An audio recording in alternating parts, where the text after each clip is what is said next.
So it's not about bringing, the most wealthy people down necessarily. It's about raising everyone up. No offense, but it sounds like some fucking commie gobbledygook. This is why it's more dangerous than Hitler or Mussolini, because once those leaders die, it's dead. With communism, it's a virus it's strains that carry through history.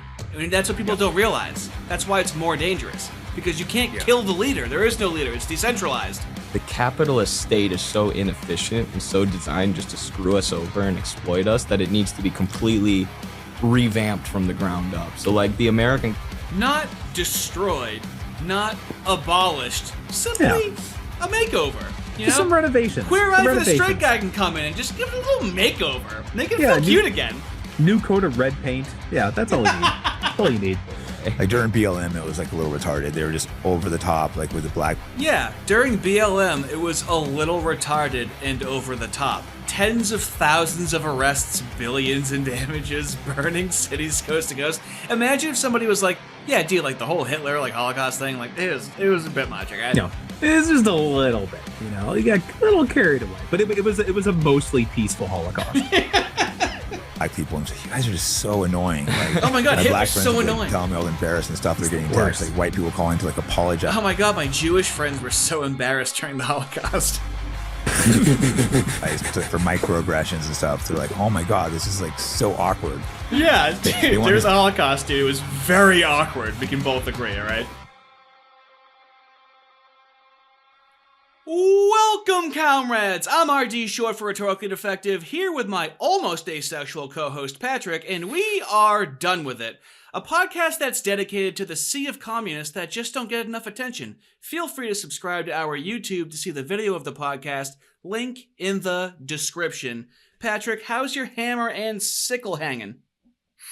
The hammer's doing pretty good. The sickle is a little bit low this time of year, Christmas blues and whatnot, but I'm sure it'll end up getting a little bit harder as we march on towards the end of history. How about yours? No, I'm going to make that thing soft as all hell. So what we have right now is Jackson Hinkle, who is, I don't know how he's so popular where he has 3 million followers on X, and he's in the American Communist Party. We're going to watch when he was on Jake Shields. We're going to watch another member of the ACP that was on Jake Shields to see how they do when they're grilled on communism, where it's worked. So the last episode was way more theory-based. This is way more defend communism. How does it manifest in society? But I did just find this video on X, so let me just give you a little intro to Jackson Hinkle, who goes to Venezuela, goes to Moscow.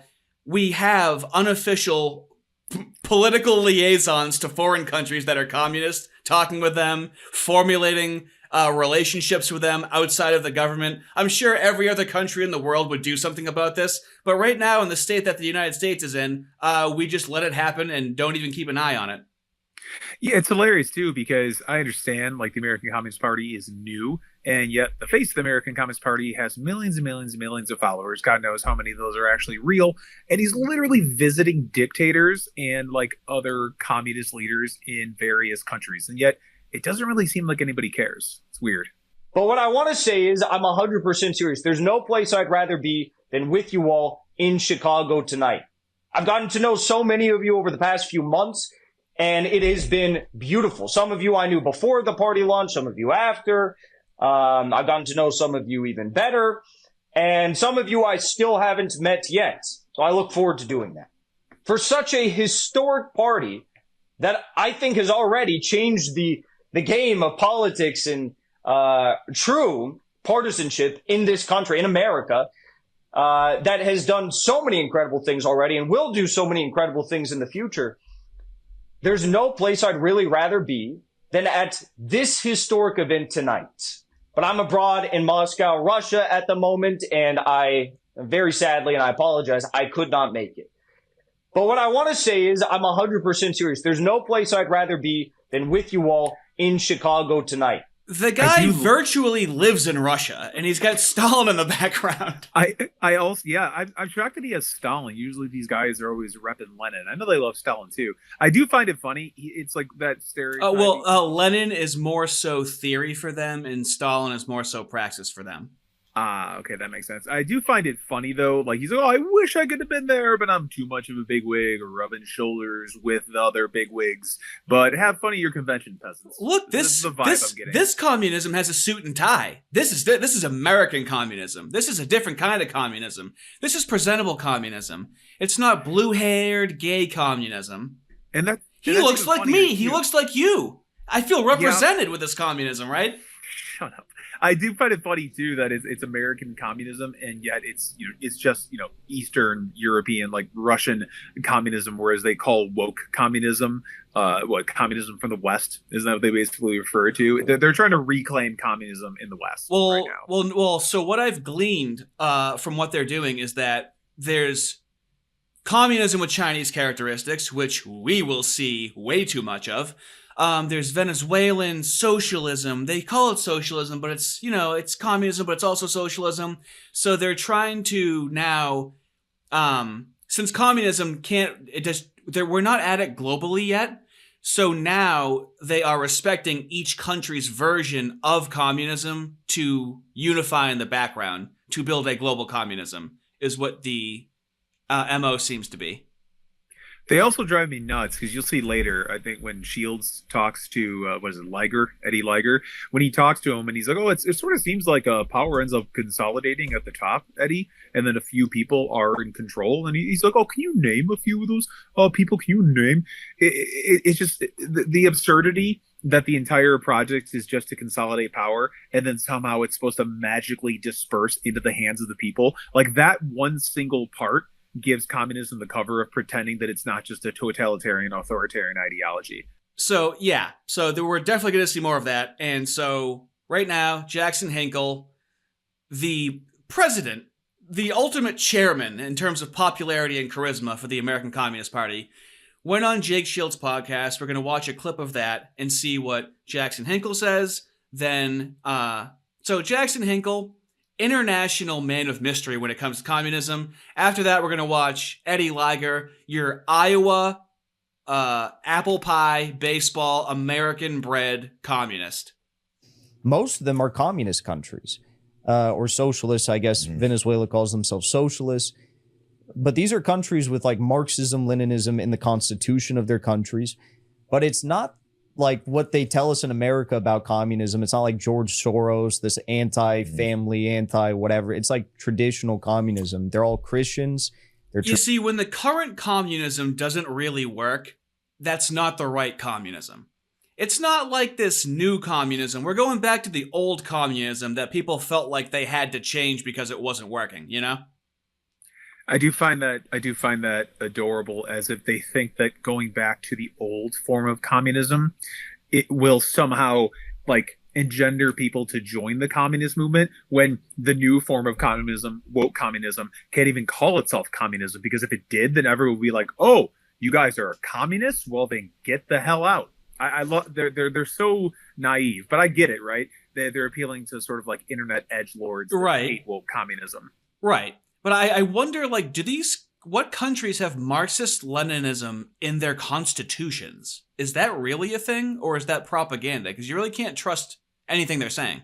Yeah, I suppose the countries that have synthesized the teachings of Marx and Lenin into their new forms of governance, I suppose. I mean, they're big fans of China. They're huge fans of Dangism. We're going to get a little dengy with it in just a little bit. Traditionalists, they respect God and family, and they don't do any of this woke stuff. So yeah, it's kind of a slap in the face of the propaganda that they sell us about communism in the United States. Yeah, this is actually a great question, because I was told I think you're a conservative communist, and me, I have a negative view of communism, but I would love to hear, I think you're a genuine person, so I'd love to hear your breakdown of it and explanation.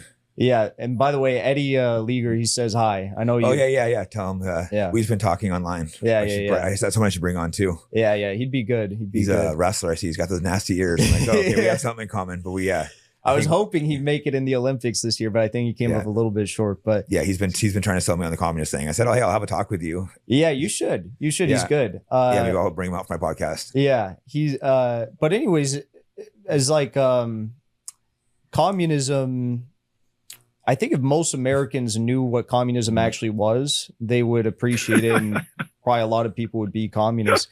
It just has such a negative connotation in the U.S. because the FBI was created. It's just, you know, if you guys really knew what you've had 150 years to explain what it is. Communism just has a PR problem. There's no problems with it. It's literally just bad word of mouth. That's all it is. That's all it is. Communism, it's not bad. We're just dog shit at representing it. Exactly. I would honestly, this is incredibly useful because, right, the whole thing is with mainstream society, nobody realizes that the woke are communists, the DEI agents are communist agents. You could just be like, there's these new communists who love old communism, who hate the woke because they're a bastardization of communists. This needs to be shown to as many shitlibs as possible so they understand what they're dealing with. So we can agree that Western Marxism is exoteric, but this is esoteric. Yes. Like this is traditional. They are outward with it. This is Marxist-Leninism. This is what it is, as opposed to, we call it woke here, but it's Marxist-Leninist with a lot of layers on top of it. But they're like, no. We're exactly the pieces of shit that you think we are. Exactly. This doesn't need that exoteric delivery system in order to trick people into communism. They're just like, it just is communism. Of course, that, you know, what they say what communism is, these guys, the American Communist Party, isn't what actually communism is. It's just a death cult seeking to, you know, like reach the end of history and, like, you know, make man perfect. That, you know, that's how they describe communism is the exoteric veneer to the esoteric madness behind it. But yeah, with woke, there's multiple layers because they have to like trick people into it. To go after communists. Yeah. Today, the FBI goes after Trump and it goes after Trump supporters. Yeah, it's crazy. Trump supporters, anyone who opposes war. Trump supporters. But the FBI was literally created to go after communists, and that's what gave it the bad name in America. And, you know, you look at that's what gave it the bad name. So now he's trying to marry a truth to a lie. So right now he's like, they were going after us, and look, now they're going after you. The same people that created this negative campaign against communism are now going after you. Yeah, come on, MAGA. MAGA, you and I, we both hate the FBI. We hate how it's been weaponized. Right. We're the same. Just join us. Join us. All of these like victims of communism fund, all these people that push these insane propaganda lies about communism. Oh, isn't it interesting? They're like all funded by the National Endowment for Democracy, USAID, the US government, CIA, State Department, all these sorts of groups, because they want to maintain that sort of phenomena and connotation that like communism equals mass death, communism equals no God. Do you think the mass deaths are over exaggerated, or do you think that's all true? What's your opinion on that? No, I think it's extremely over exaggerated. I mean, of course, people die. Yeah, because they say like 100 million is the claim. Yeah, that's insane. It's like it's so insane. No, that number's absolutely insane. That's why I'm just curious. Sure. Yeah, no, it's like ridiculous propaganda. You know, it's the way I try to phrase it is like communism is. You look at America today, it's not radical for us to talk about Bill Gates buying up all the land in the country. It's not radical about talking about how BlackRock can buy up all of the homes and apartments in the country. It's not radical to talk about how these private capitalist interests can control all the oil, gas, coal in the country. It's not radical to talk about how the banking industry doesn't serve the people, but its sole purpose is just to screw over people with debt and high interest rates, stuff like that. None of that's radical, but it's somehow radical to suggest that the land and the resources below our feet should be for us, the American people, and it shouldn't be stolen through. So my issue with this is that it seems like they're trying to replace nationalism with communism. So we have the woke Western Marxism come in and destroy our national identity, calling us racist, xenophobic if we try to instill any sense of national identity. Meanwhile, their idols, China, very nationalistic, very homogenous population. Russia, very nationalistic. They emulate all these nationalist countries, but they don't call it nationalism. But I like how they destroy and deconstruct our sense of national identity, and they're like, hey guys, what's even going on here right now? Let's rebuild this into communism. Yeah, the fact that they said it should belong to the people. It should belong to the people.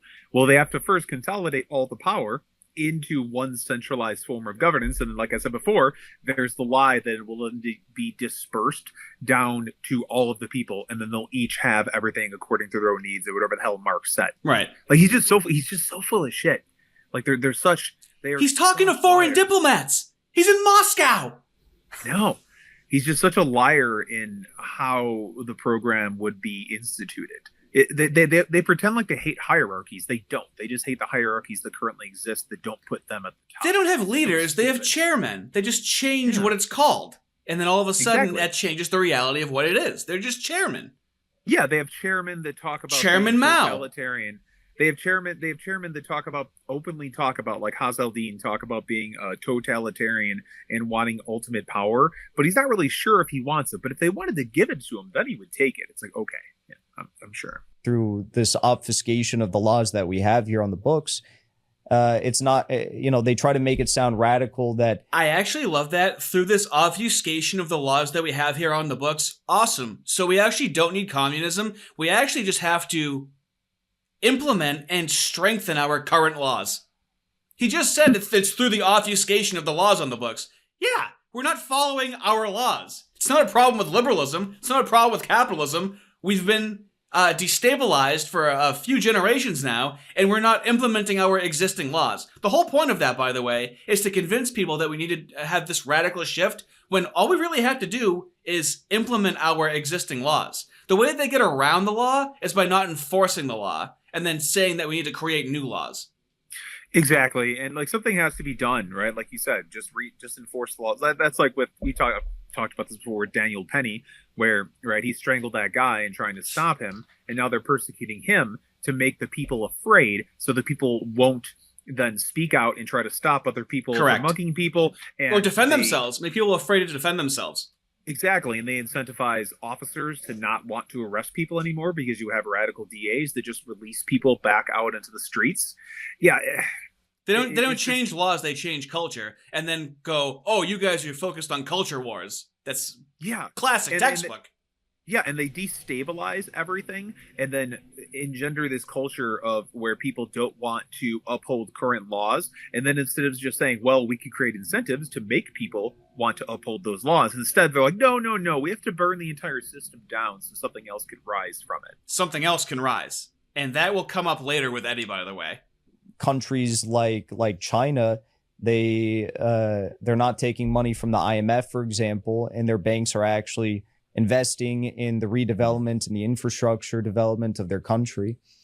And also, I mean, if you look at Abrahamic religions, this is the communism. You want to know who else did that? The Nazis. Yeah, when the state's in control of everything, can you believe that everything's invested in what the state wants? Yeah. I do love how he's talking about religions again, how he's like poo-pooing the idea that under communism... They're not atheists. You can believe in God under communism is what he's telling people. It's just absurd, though, because like they're metaphysically oriented into believing that the state is God. So yeah, you're going to have like churches here and there, but people aren't going to be worshiping God anymore. They're going to worship. Well, what he's saying is technically true. On the way to communism, you can do all these things until they seize power. So on the way there, sure, you can do all that. Yeah, dude, whatever. He's a salesman. Yeah, whatever the fuck you need to get a yes out of you. Absolutely, all that. And then take it away at the last second. Yeah. It's like one and the same. That's what Stalin and many others said. It's like, and it was kind of the start of the Bolshevik Revolution. A lot of Russians were upset by the fact that they had such low living standards. They were in a feudal society. And the religious leaders at the time were saying like, oh, come to church and this is what we're talking about. And this is our faith. And, you guys should lead your lives like this. But they looked at the government, and the government wasn't actually living by the writings of the Bible. Mm-hmm. They were doing everything that was the antithesis of that. Abrahamic religions talk about how the high interest loans and governing by debt, these are all bad things. They're sinful acts. But that is capitalism in a nutshell. It's ugly. Jesus was not a capitalist. I don't think anyone would argue that.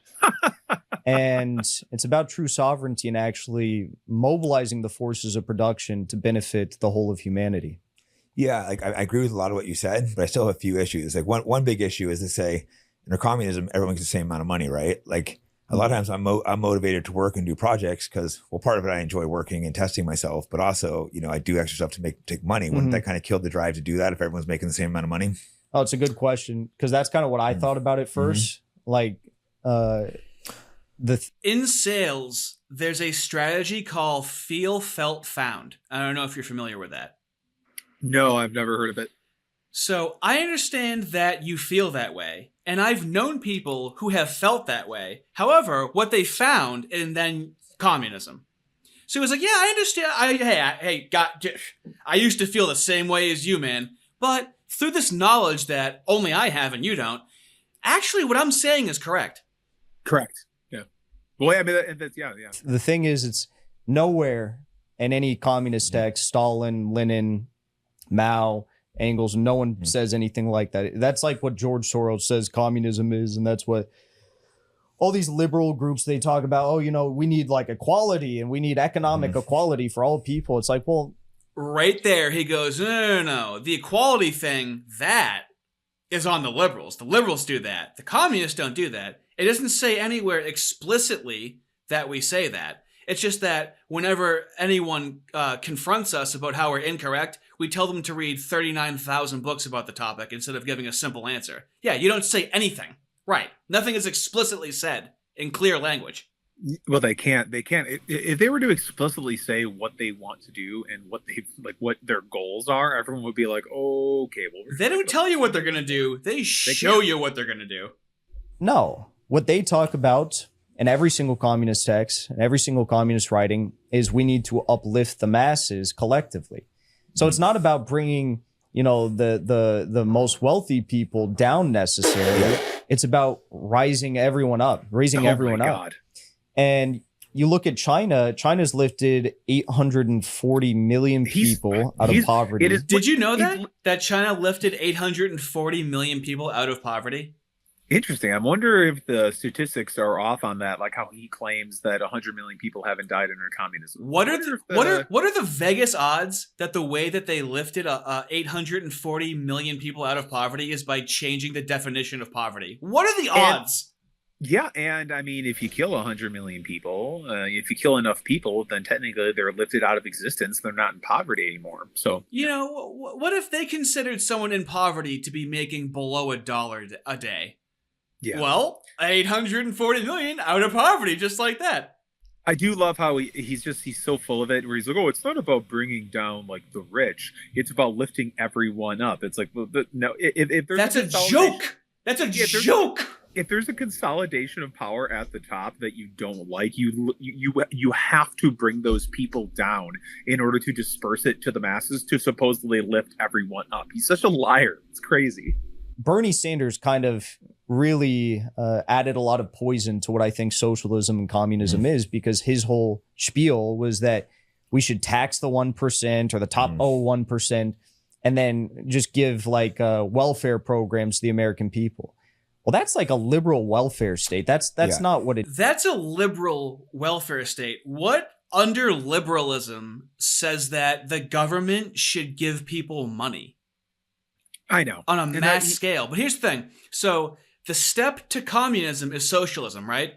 Yeah. Okay. Well, what do you suppose the step to socialism is? I'll even entertain what he's saying. A liberal welfare state. The step to socialism is progressive liberals, social democrats, whatever phrase they want to use. Exactly. Is all of these groups designed to use the term liberal to move it away from liberal. Exactly. So yeah, every time he says liberal, he's not actually, well, real classical liberalism hasn't been tried yet, you could say. But he's just talking about progressive, quote unquote, liberalism that was like instituted by Woodrow Wilson. With the goal of socialism, by the way. Like almost openly fucking stated that it was the goal of it is to move toward something that's more social. Not socialist, just social. He's poo-pooing liberalism that was corrupted by his ideology, by communism. So funny. So funny. The nerve. It is. That is fundamentally different than saying the land, the resources of this country must be for the people of this country. And that's what China's doing to a lesser extent. I know Putin's not a communist, but I mean, to a lesser extent, that's what they're doing. And they have the foundation of the Soviet Union, like that provided that for the Russian people. You talk to any Russians today, even very poor Russians, they all have dachas, which are like weekend homes they go to. That's thanks to the Soviet Union. They have land that they... Even very poor people have weekend homes. What's a weekend home? I love his tone of voice where he makes it sound like a vacation home. But even poor people have weekend homes. Weekend homes? What the hell does that mean? And he's saying this is happening in Russia, correct? Yes. Interesting, because Russia is not even a communist. Well, that was granted to them. No, they're not. But they still have Russian sentiments. But that was granted to them by the Soviet Union, is what he's saying. So they have communism to thank for that, essentially. Yeah. Of course. They can farm on and stuff. And so, no, it's nothing about making people equal. So I could still run all my own businesses and make more money than other people and do all that. 25% of the workers in China work in private enterprise. And granted, they get paid less money on average than people who work for public enterprise. But how the fuck does that work, that your private sector gets paid less than the public sector? What? What is your incentive to go private if you generally get paid less than the public sector? How does that make any sense? That's not like entrepreneurial at all whatsoever. It's almost like nothing he says makes any sense. And he just wants power.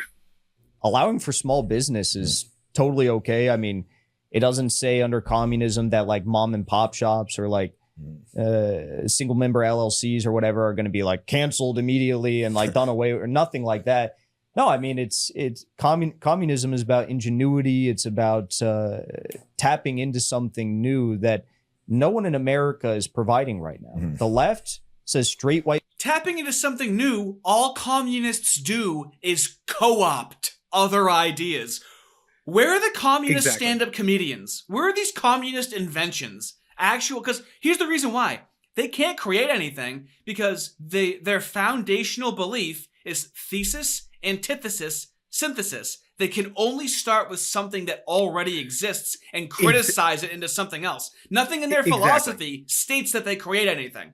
Exactly. The only thing they have going for them is the ultimate destination. And then they just retroactively work backwards by looking at the current existing conditions in order to try to say, how could I manipulate this to get where we want to go? It's like a child. But they don't know where they want to go. No, it is like a child that doesn't make a plan. They just know where they want to go and then just like look at like a box of blocks and then try to construct them into where they want to go. But of course, you could never go there because they're basically just trying to circumvent like what Jesus is supposed to do and, usher in the ultimate utopia where all people are equal. Honestly, a great litmus test to see if you're talking to a communist is ask them where they want to eat and see if that man can decide where he wants to eat. Because he may not be able to decide. He's like, I don't know. I'm kind of feeling this. Does that make every woman a communist then? Is that what that does? It makes them susceptible. No one's born a communist. They're just born being susceptible to communism by their personalities and heuristics that they're surrounded by. True. White men are bad, and that's our problem. The right says immigrants and Jewish people are the problem. That's interesting. Well, no, it's extremely reactionary to have. The right says that it's immigrants and Jewish people. Okay. So by the right, he means fringe voices on the right online, like Nick Fuentes, and kind of like Jake Shields, kind of. Oh, yeah. Shields sort of. Oh, no. He's very anti-Israel. Jake Shields is very anti-Israel, and that's how they can try and like break him down. Yeah, but it's funny though because no one on the right's Jewish. No one on the right likes Jews, right?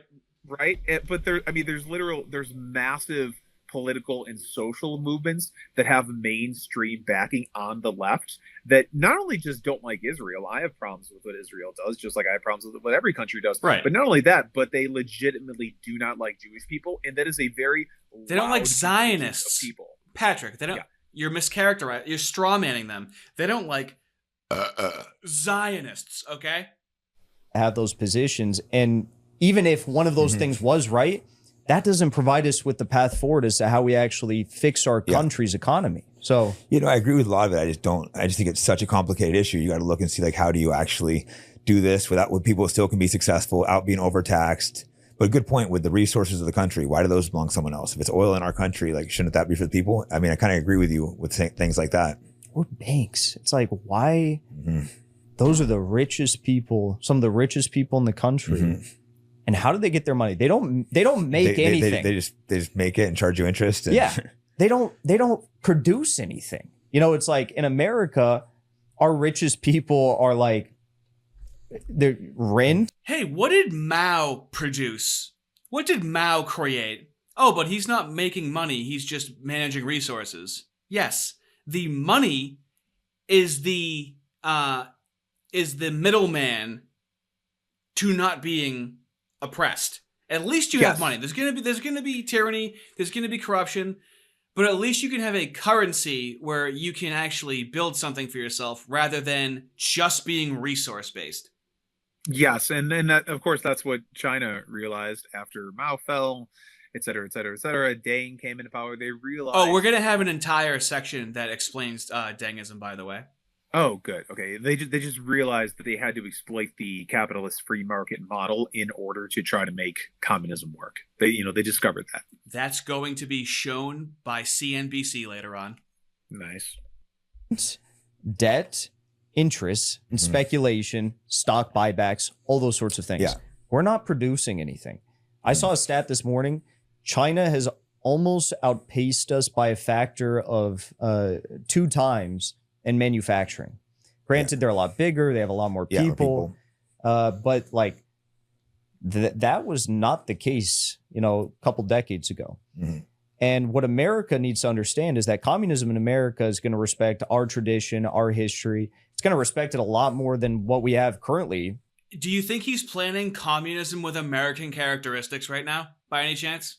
No, definitely not. It's definitely not a synthesis at all. These guys have never synthesized any ideas. Absolutely not. Thinks about our tradition and our history. Like, my family sailed here on the Mayflower, and I'm told by Republicans and Democrats alike nowadays that those are all racist people, or they're bad people, or they had like the wrong ideas. Like, these people were talking about back then about a national bank, and they, no, that's a bad idea, and don't listen to the founding fathers. Yeah, right. We need to get the bankers rich instead. So, it's like China's economy, the GDP purchasing power parity of China's economy is $5 trillion larger than ours. Regardless of what people think about communism, maybe now is a time where we should look at what other countries are doing, see how they're heading in a direction that's way better than we currently are. And maybe we should learn a little bit from them, I think. Yeah, I think there's some human nature problems because people always want to go to the top. The difference between saying maybe we should learn from them instead of saying what we should learn from them, what they're doing, how they're accomplishing it. That's the sneaky dialectic part. Look, that thing good. Shouldn't we listen to good thing? It's like jingling keys in front of a baby. Like, oh, well, how'd they do it? They're using slave labor, possibly? How do we have this conversation and just ignore the slave labor in China every fucking time this conversation happens? It's insane. Yeah, well, even when they address the slave labor there, all they do, I mean, we've seen a clip before of them talking about that. Episode 1. Yeah, right, where they're literally like, oh, no, there's not some sort of genocide or cultural genocide going on. There's actually been an explosion in the population of the Uyghur Muslims. It's beautiful. The other guy's just like, what about these statistics? And he's like, 84%. Yeah, but how do you know where those statistics came from? Yeah, it's so funny. So what happens a lot of times with the communists, people in the party, they kind of take everything. Yep. And they kind of group up towards the top, Yep. and everyone else ends up with nothing. Yes. So like, how do you solve those kind of problems? Well, Stalin died with nothing but his boots and a small cot bed. Man of the people. You know? He was the most powerful man. He took his country from horse-drawn plows in a feudal society to nuclear power, one of the strongest economies, you know. Fucking die. How did the Soviets get nuclear power? I'm pretty sure American spies, in conjunction with the UK, gave them the secrets to the Manhattan Project in 1953.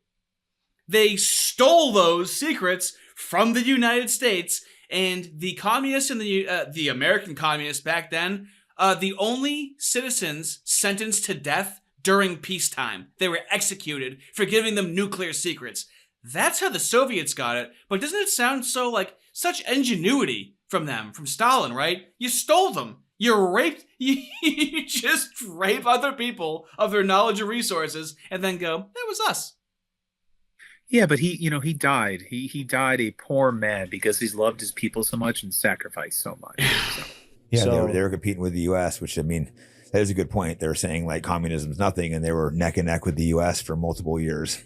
Yeah, and neck and neck, and also we're allied in war. Mhm. But the whole time, Stalin, and he had actually good reason to believe this, that the U.S. was planning to ally with Germany and like once Germany was falling, ally with Germany, and then go against the Soviet Union and invade the Soviet Union because they understood the economic threat that the Soviet Union posed, despite losing like 25, 27 million people. Mhm. And their country is like, This is the same kind of rhetoric in Western Marxism where we're afraid of black people thriving. This is what they do. This traditional communism is, oh, you're just afraid of communism thriving and it's going to make capitalism look bad. And it's like, well, no. Yeah. No. Exactly. We're Yeah, pretty no, powerful. I mean, plenty Yeah, of... exactly. Yeah. Well, I mean, communism loves using people as human shields, right? So, you're afraid of equity. That just means you don't want black people to have an equal footing and to actually thrive and do good. So, really, you're just racist. It's not about. You're what just the afraid program of us succeeding is what it is. Yeah. Peak narcissism. Always.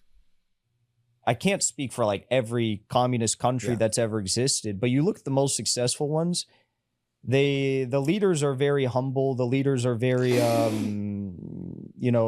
disciplined, and they're much more disciplined than in the United States. You look at China today, or you look at Russia. Again, I say Russia's not communist. Yeah, but they're communist background, and they're uniting. Look at Putin. He's uniting the China. Communist country, Vietnam, communist country, North Korea, communist country. North Korea's economy is booming right now, and their military apparatus is booming. These are pro-North Koreans. Do you know that? They are pro-North Korea.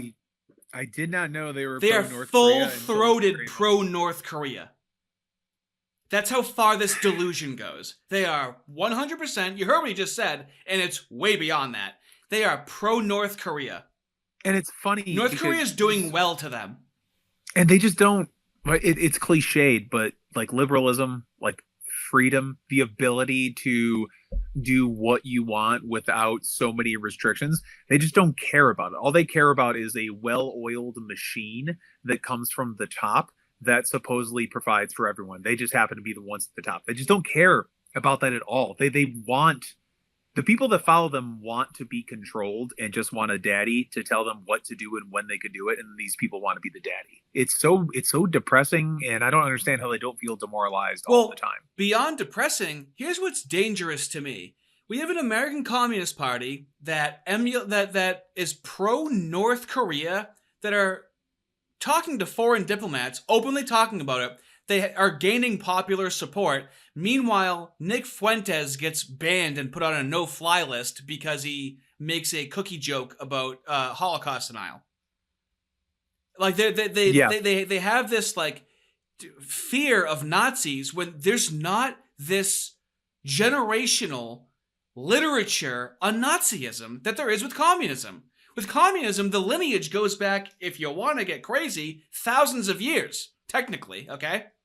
But with Nazism, it's just Hitler, and that's it. Whoa, what else is there besides Hitler?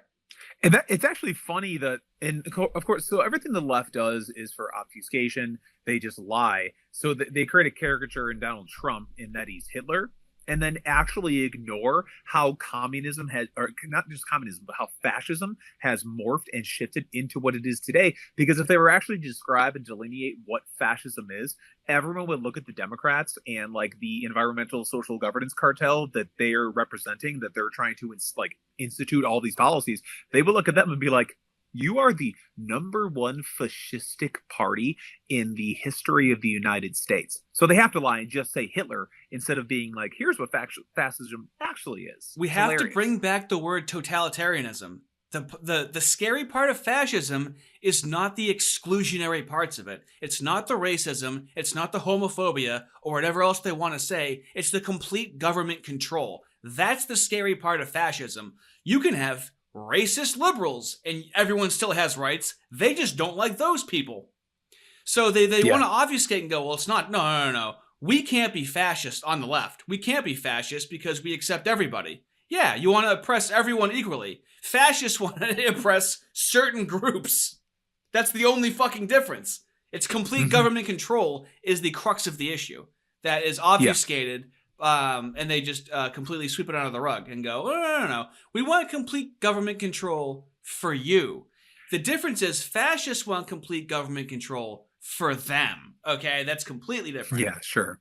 They also do the same with Trump, where they critique him. And if you ever look at their critiques, like if you can talk to any shitlib with like TDS, all of their critiques of Trump are very vain, superficial, because again, they can't actually critique Trump, because then when doing that, it reveals a critique of the entire system that they're a part of. So they just have to point to, Charlottesville, both, good people on both sides. Charlottesville from fucking 7 years ago. Can you get a current tragedy that if it's so bad? Right? They can never actually critique anyone in an honest way, because then it exposes their game. They don't even critique themselves in an honest way. So, well, no, they can't. I don't know if they're capable of, honestly. No. Cuba, communist country. Venezuela, communist country. He's bringing together all the old Soviet states, the resources of the Soviet states, building this new world. And it's like building a new world. Russia and China, they're always arresting like corrupt officials and corrupt military leaders and corrupt politicians. I mean, we're going to expound on this a little later on. What do you think the definition of corruption is? Doing things they don't like? Possibly going against the party? So they're always duplicitous. When they say a word, they mean it how they mean it to their people. When we speak, we mean it universally. We have principles.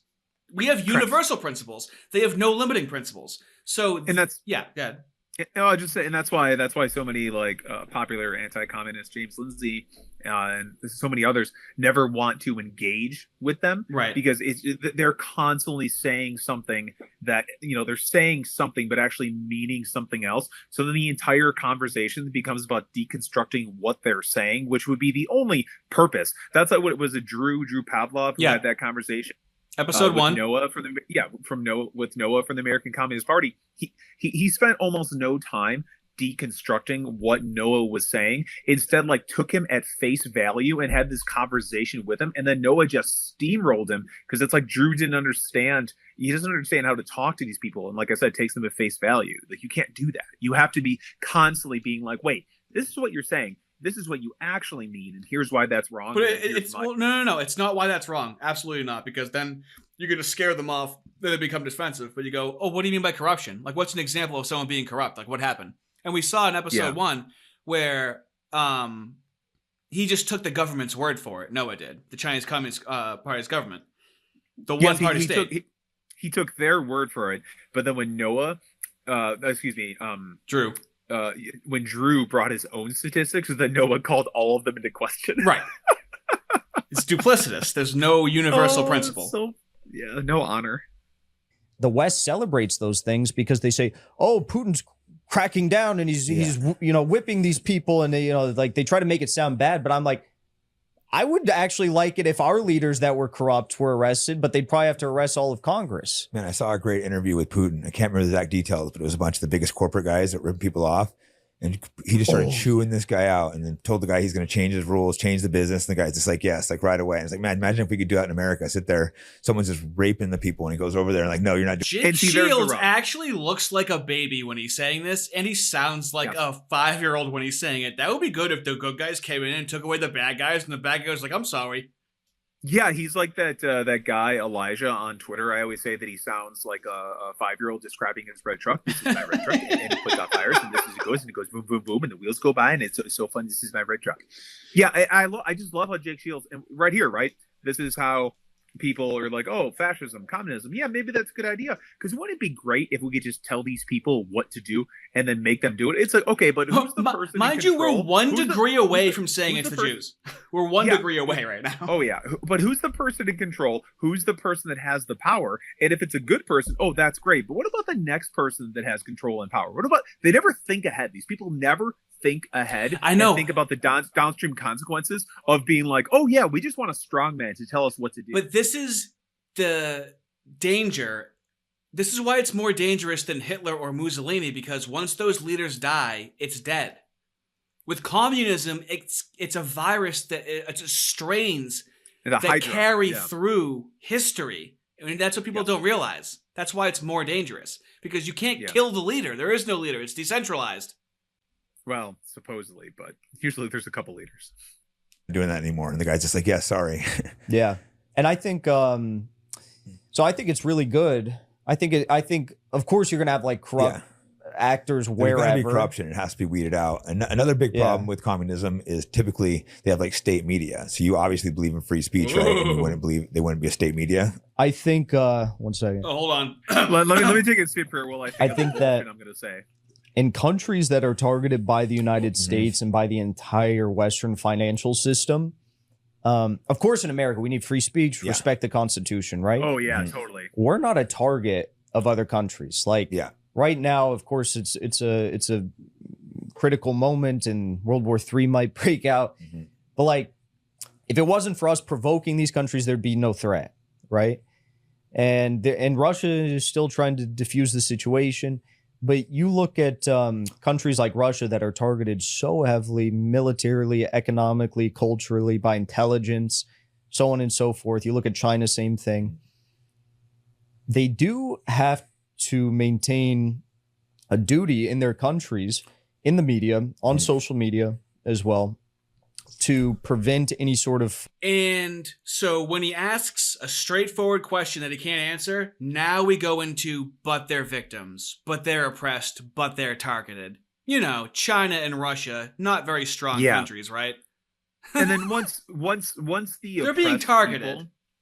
Once the oppressed people, once the oppressed people take over and take control of the power, then, the state-run media, all of that, there's not going to be any need for that, because then they'll be in control, and all they'll be able to do is just distill the truth to the people. Hey, they're not Western Marxism talking about headhunting black people, okay? They're traditional Marxism where they're headhunting China and Russia. They're targeted. Oh, poor China and Russia. I know. We're just bullying them. Although it's funny because it's so funny when I listen to these people, because I do agree with so much of what they say about the U.S. being like kind of like a force for evil. Lie married to a truth. Ways. Yeah. Yeah. It's just that, what are they going to do with that truth, right? They're just going to marry more and more lie to it. Well, there's no deeper conversation. It's a propagandistic, agenda-driven conversation. Me and you could easily have an hour conversation about that, and our frustrations with it, and things we don't agree with, and alternatives, and things that have been tried, and things that don't work. But that's not the purpose of this conversation. Correct. It's just critique, and then the answer to the critique is the answer that he already has, right? Which is communism. Foreign interference in the press, because that is what leads to propaganda infecting the minds of the people. Yeah. I like to push back here real quick, though, because people call you a foreign asset. I don't think you are, but how do you see how it gets what so you're tricky? doing would be illegal. Start having full freedom of speech is kind of an unfair situation. Well, I think it's good that America is doing what it's doing by allowing me to a certain extent speak freely. I haven't been arrested. But a communist country, you wouldn't be. What is that quote where it's like, when I'm weak, I need to take advantage of your strength, but when I'm strong, I don't afford you that same courtesy. Yeah. Do you know the quote I'm talking about? I do know. I know the quote. I can't think exactly of what it is, but yeah, basically, like, when I have less power and I'm weaker, I expect you to like Abide by your afford morals. me. Yeah, exactly. But then once I have power, Because those are not my yeah, morals. exactly. Yeah. Exactly. That's whenever, if I ever get into arguments with people online, they'll look at my profile, and I think I mentioned something about like being a terrible Christian on there. Then they will then like half quote scripture at me in order to try to use it against me, to try to make me like, try to use my own morals against you. That's what demons always do. That's what they always do.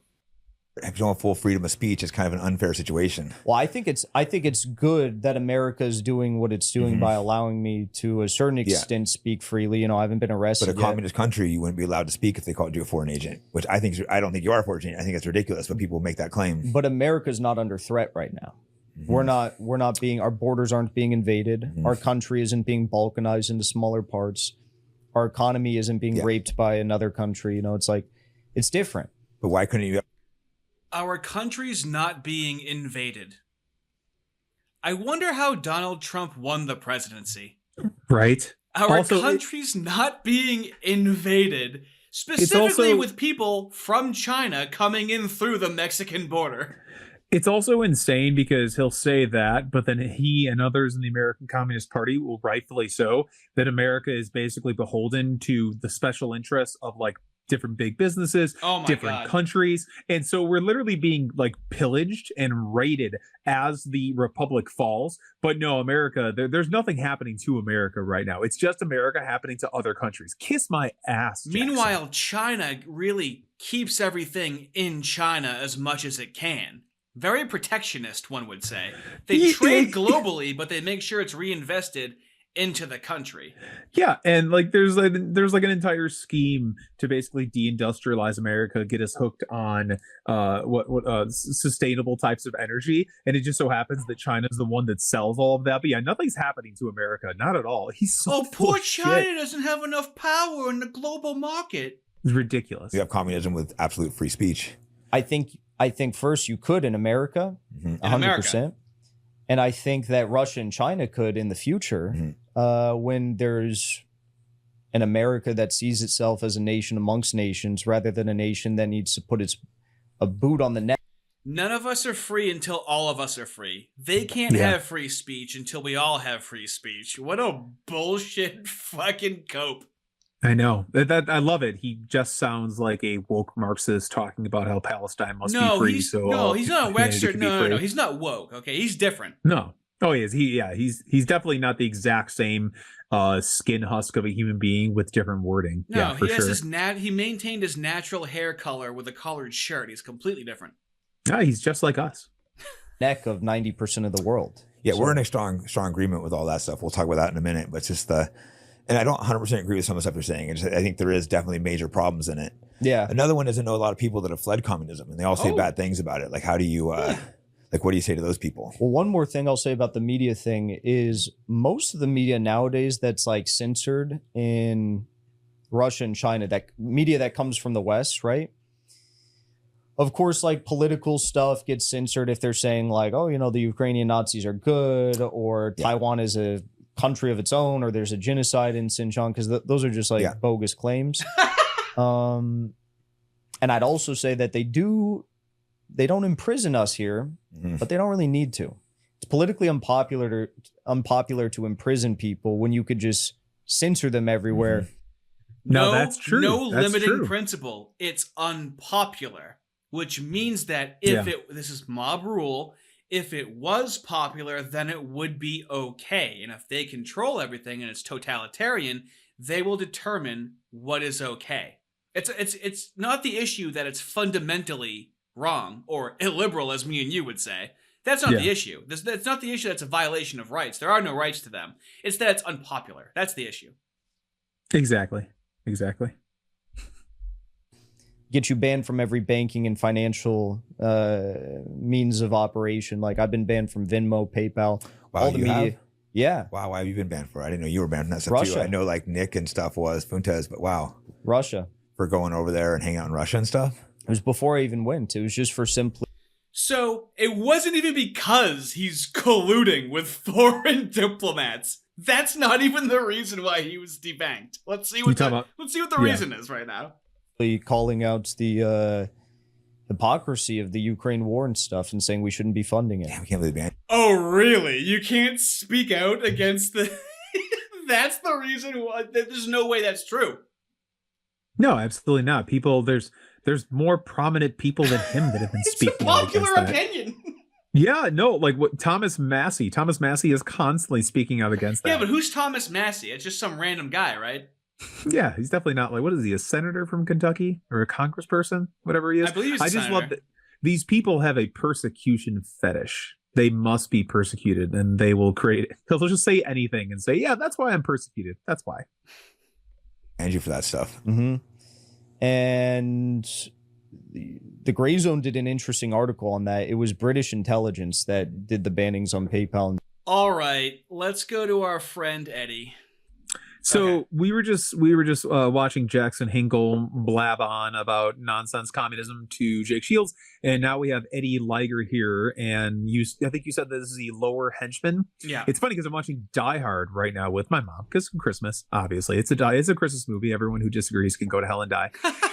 So would you say is I don't know. I'm trying to think because we also have Hans. Jackson Hinkle, I suppose, is Hans Gruber in this situation. And then Eddie Liger would be, I don't know, Claire, maybe the black guy. He's the black guy who's like burrowing through the mines in order to get to the riches in Die Hard. I think that's who this is. You managed to pick the most all-American Midwestern white guy to be the black guy right now. I did, and I'm happy about it. Hey guys, the Fight Back podcast. Today I have a special guest, Eddie Liger Smith. Some of my audience probably isn't gonna like this very much because he's a communist. I mean, I'm definitely not a communist, but we're not really having a debate. We're having a discussion. I'm sure I'm going to give some pushback on some issues because, like I said, there's a lot I don't like about communism. But I think overall, me and Eddie actually, we get along. We agree on a lot. So I think it should be, why not sit down and talk? I really want to call Jake Shields below Rogan. He sounds like he's cocained up. Everything is superficial, and he's just blasting through everything. There's no depth to anything that he's saying. Yeah, and he seems very uninformed. It's like he generally sort of understands what's happening, but there's never any sort of deeper context that he can ever get with his guests. So he just goes well, I don't know, I wonder why the communists would love to talk to him because he hates Israel and he has a very surface level analysis of things. Yeah, exactly. He's the perfect sounding board for their ideas because their ideas just come across and he goes, well, I don't really like that, but I can't describe why I don't like that. So, but I kind of agree with part of it. I agree with part of what you're saying. Which is all that's doing is just making the communists hard because if they could get you to agree with a little bit of it, that's all they need, and then they're in the door. Talk to people and see his perspective to see where where he's coming from. So it's yeah, I don't know where to start with communism. Well, you're part of the American Communist Party, correct? Yep. So when did you guys, will you guys just launch that? Yeah, we just founded that. A lot of other groups, the Communist Party USA and another group called the Party of Communists USA, who we... Eddie Liger had various... is so American, he has Appalachian eyes, where it almost looks like he has a Batwing mascara. He has those squinty Appalachian eyes. That's how American he is. And just look at that. He's got the snapback hat. He's a wrestler, very physically fit, great work ethic, perfect candidate to enroll in their communist ideology. He's definitely, I would say that he could probably sell communism to the average American better than someone like Hazaldin can. Exactly. Sure. That's his role. Hazaldin is just there to, I don't know, just look like a 1980s Russian movie villain. I don't know if we can ever cover Haz because of how absolutely monologuing and boring and reading off of a screen he is, dude. It's hard to make it into content. Just talks like this, and he's just so monotone and speaks in this deliberate manner, just on and on and on. Disagreements with got a bunch of their members to split and join our party. So yeah, basically just trying to compile all the most competent communists in America, get them together. Yeah, it's you, Jackson Hinkle, who I actually like too. Haas. So you guys are kind of, it's interesting because communism is considered far left. You guys are kind of right leaning, so it's a little confusing. Yeah, we on the social issues where I wouldn't say we're straight up conservative, but we're very focused on economics. We want not woke. improve people's material conditions, not change how they think about bathrooms or, a lot of these other things. Yeah, all the woke left bullshit. Yeah, that's what we're against, that's like CPUSA and these other American communist parties are very focused on those. And for us, that's liberalism, which is what we're against. Oh, So it's nothing you want involved with. Yeah, there's nothing more liberal than separating people into different identities and assigning them privileged rights. Very liberal, very traditionally liberal. This is everything they say is a straw man of liberalism. Well, that's progressive liberalism. That's communist influence. That's Marxist influence liberalism is why we have that. And so they attack you from that end, and then they come in to give you the solution. Yeah. Yeah, of course. Yeah, they have to obfuscate that it's just a bastardization of liberalism from their own ideas. The ideas are the same ideas. They're just being implemented incorrectly because it's not true communism. It's not that the ACP caused it, okay? It's that the interpretation of Marxist-Leninism caused that. They just didn't interpret it correctly. They didn't look into the magical stone correctly. They are looking into it correctly. Correct. Because you're the only right-wing communist I know. So the thing is, communism has so many like negative connotations, like supposedly all the bad things that are done and all the murders.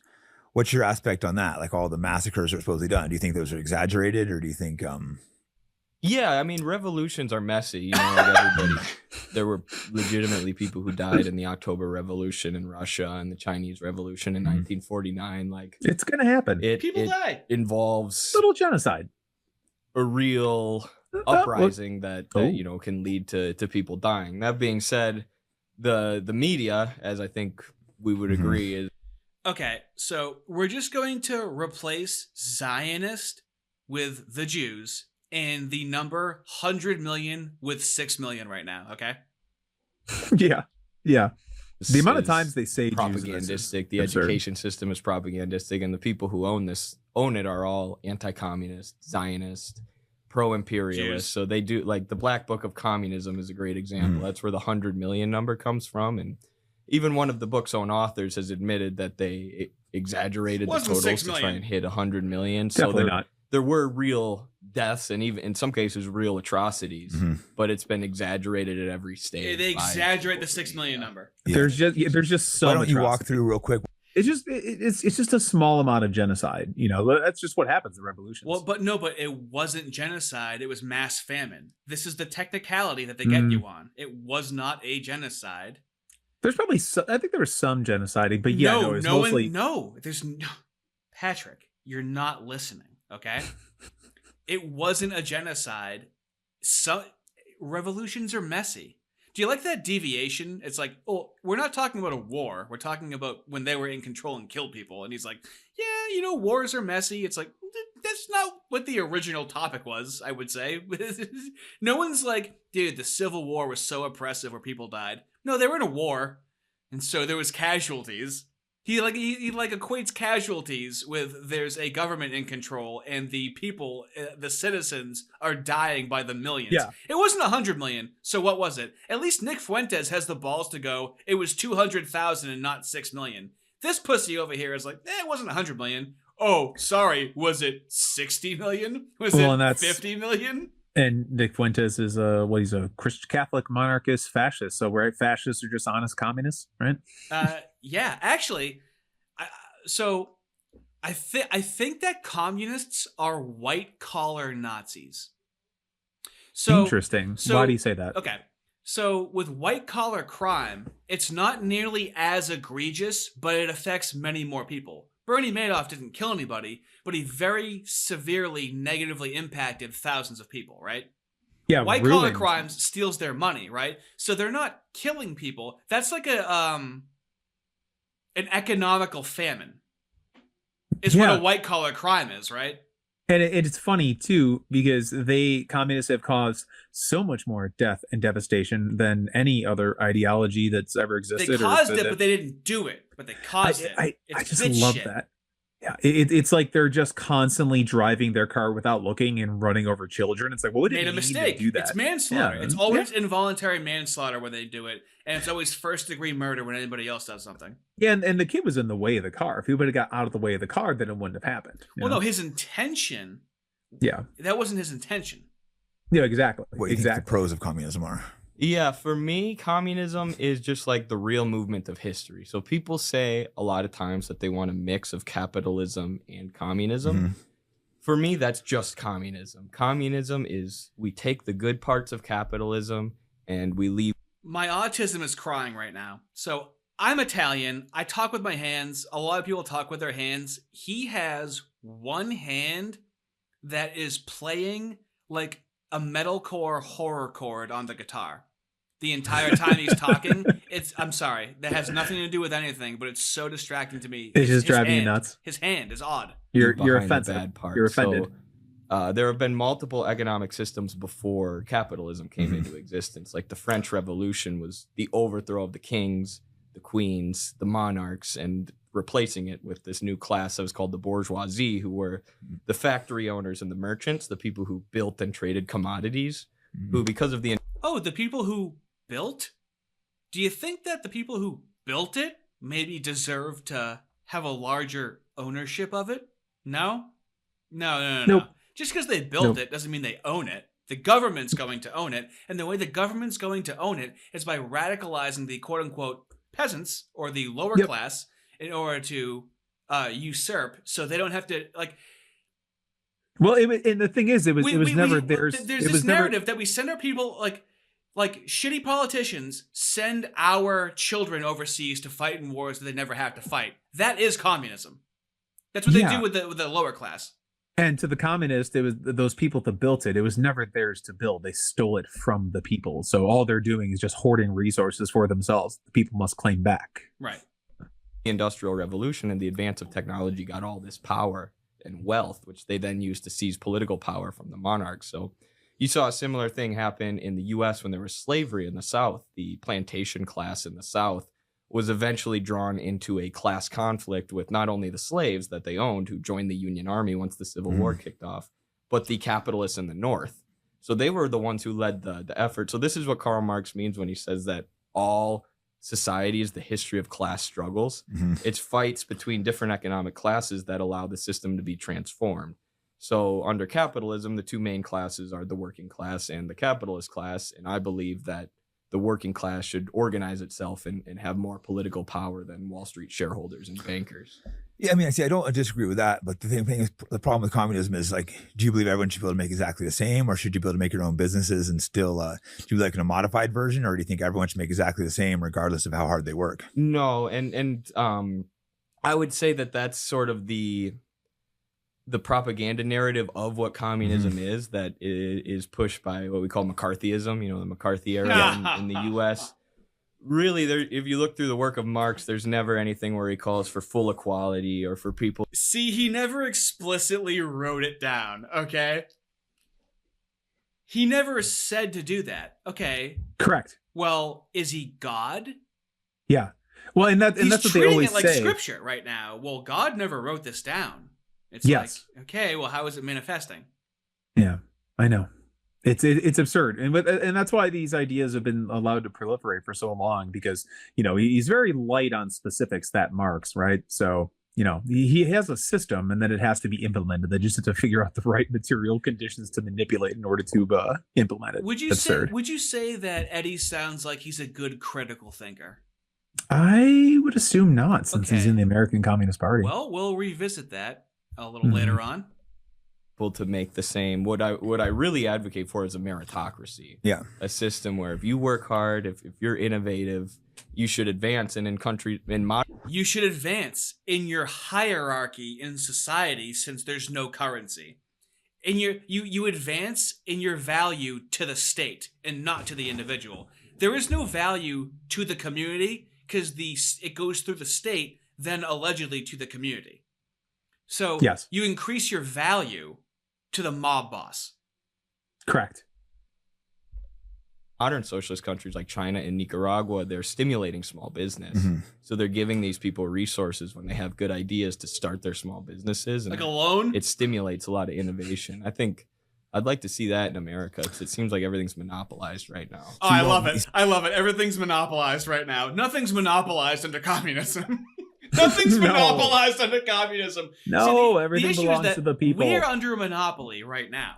So yes, you don't believe everything. The government controls everything and hands it out. So you believe kind of a modified version, or at least what I believe was done originally in Russia and China. I know China's changed a lot now. Yeah. But I think originally it was like the government controlled everything and people, pretty much everyone's poor. So and that's why communism was looked at so negatively, because these people were handed propaganda. nothing. Could it potentially work the way you're saying? I don't know. I don't think it's ever really been tried that much. Oh, Jesus. Yeah, the thing about Russia and China too is these were feudal agrarian countries that were run by monarchs. So they were run by there was the czars in Russia, and they had to be overthrown. And they didn't have any industry. They didn't have any factories. In China, they didn't have any steel. So that's when they made these backyard furnaces, because they had to teach their people who had been peasants for thousands of years how to use steel and build factories. And So a differentiation that you should know. Do you know the difference between a peasant and a worker? Are the peasants basically the ones who are just on the government dollar? No. Peasant, rural, worker, urban. Peasant, rural. So that's why peasants okay. are farmers. So now with how they're synthesizing this so even back then there was the working class, but then they have to divide the working class, right? There always has to be an opposite, right? So there was urbanization and industrialization. Those were workers at a factory. A farmer was not a worker. A farmer was a peasant. That's how they differentiate those two things. So when you hear peasant, that's what that means. Oh, okay. That's illuminating. Thank you. I did not know that. So nowadays, when you hear farmer, they mean peasant in the traditional sense is how it's going to be divided, I assume. Okay.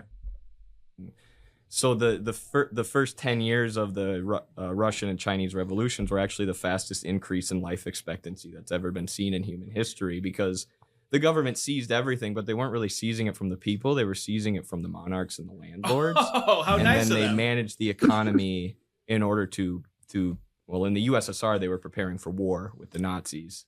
But in China, they just put everything towards industrial development. And then in the 70s in China is when they opened up to more private capital and said, the government doesn't need to centrally control everything. And that's really when their poverty alleviation exploded.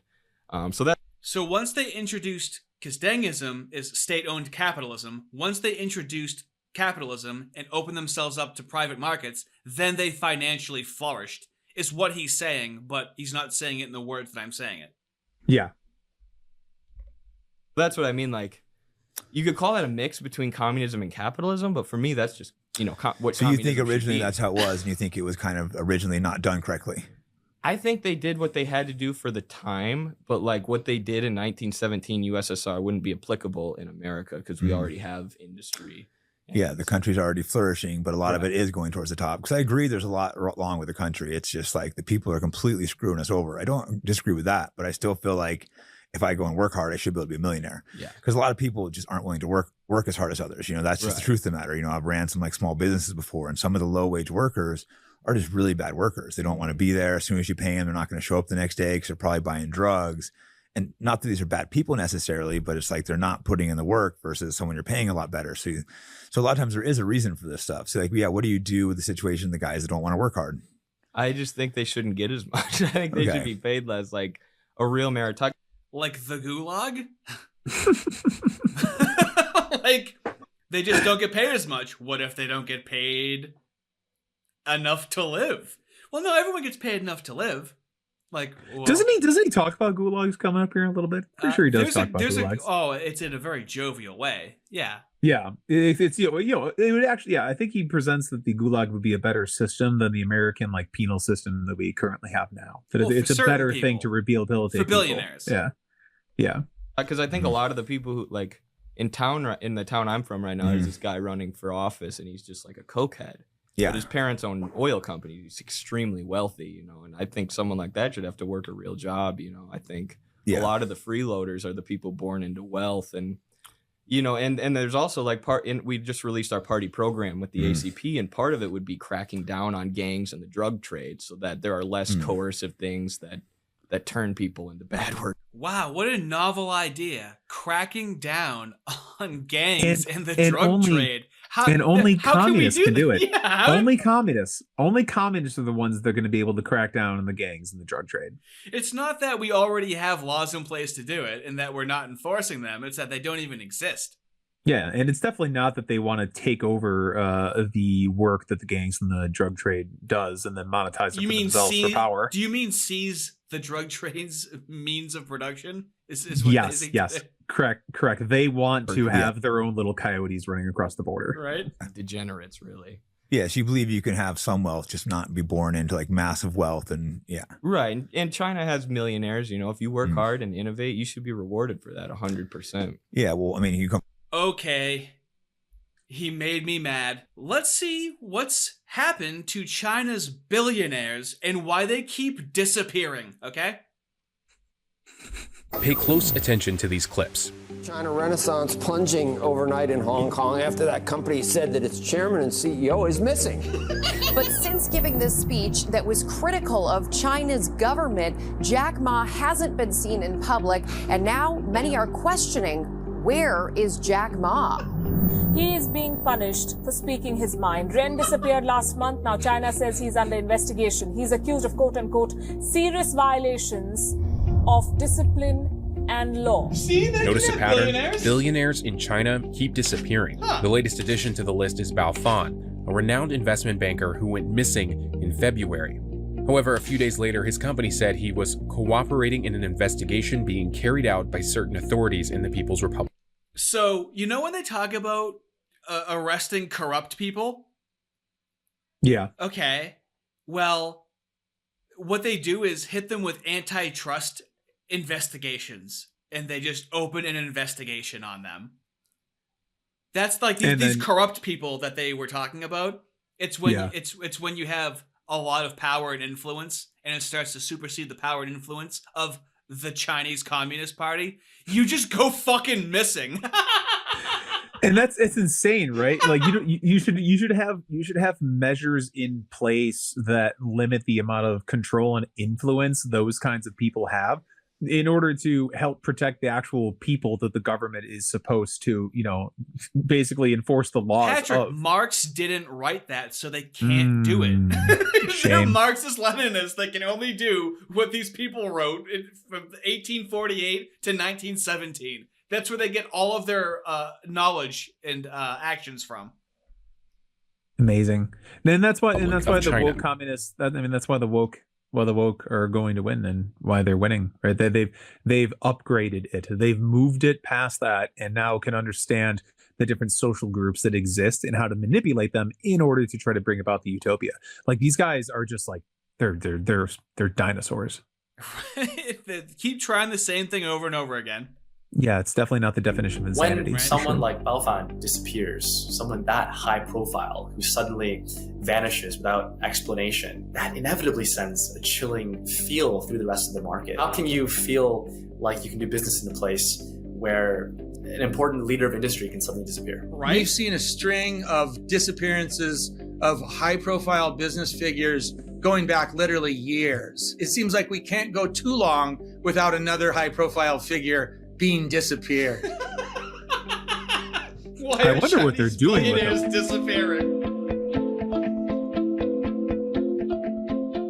China has 969 billionaires. That makes it home to the highest number of billionaires by country. China, a communist country, dethroned the US, a capitalist country, from the list in 2016. Xi Jinping's nation remains poised to overtake the US as the world's largest economy. The main reason why China has so many billionaires is that in the era of opening and reform and the economic miracle that ensued over the past decades, China's market has brought great opportunities to smart entrepreneurs that really made best use of all the new fields of technology and economic engagement opening up. But not just with China's domestic market, but also, of course, internationally. For most of the 20th century, China was one of the world's poorest countries. After World War II ended, a civil war broke out between the Chinese Communist Party and the Nationalist Party, or Kuomintang. The Communist Party's victory marked the rise of Mao Zedong, who declared the creation of the People's Republic of China on October 1st, 1949. During the 1950s, Mao implemented a 5-year plan dubbed the Great Leap Forward to improve the country's economy. The key features of this plan included forced agricultural collectivization and rural industrialization. The plan backfired, triggering one of the largest famines in human history. China's fate changed after Deng Xiaoping became the de facto leader of China in 1978. Of a fresh flow. So if you look at the policies under Deng Xiaoping, that was an era of kind of policy experimentation, particularly with this idea of the free market. Deng came into power after, a lot. Particularly with this idea of the free market. Where'd you get that fucking idea from? Right. Oh, he had this idea of the free market. Fucking asshole. Yeah, well, it definitely didn't come from liberalism and the philosophy that inspired it. No, definitely not. They fucking ate their balls with their commie shit, a massive famine that killed tens of millions of people, and then he was like, I have an idea. What if we incorporate a global free market? But we don't call it a global free market. It's still communism, but it's with Chinese characteristics. That's all it is. I can't do a Chinese like, oh, I'll do a Japanese. That's Japanese. I know I could only do Japanese. I can't do Chinese. Well, the only reason why I do impressions and mimic people is honestly to try to understand what it's like to be them when they sound like that, because they sound ridiculous to me. So I'm like, I'm wearing their skin. I'm like a creepy trans woman that's wearing a woman's skin. No, you're being empathetic. You want to understand what it's like to be them. So much empathy. Long period of time in China when the economy was very much state-driven. Resources were centrally allocated. But under Deng Xiaoping, there was a movement towards letting the market play a greater role in resource allocation. And this allowed entrepreneurship to flourish. It allowed China to cultivate commercial opportunities with the rest of the world, which really brought a lot of development and wealth and prosperity. We both agree that their cope is that the only reason why they had to do that is because the United States is in control of the world and capitalism is in control of the world, so they had to operate within that. That's going to be the cope. Yeah, exactly. It's not that, that's just a better system. It can't be that, because that can't be what it is. No, and they have to, use that system in order to get their own system across, which is genius because it makes more sense. It makes sense because it's much more useful and productive and can produce more for more people. But they just call it something different.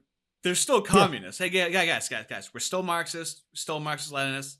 Isn't that funny how, China has a 5,000-year-old history that is now being controlled by a German man's ideas?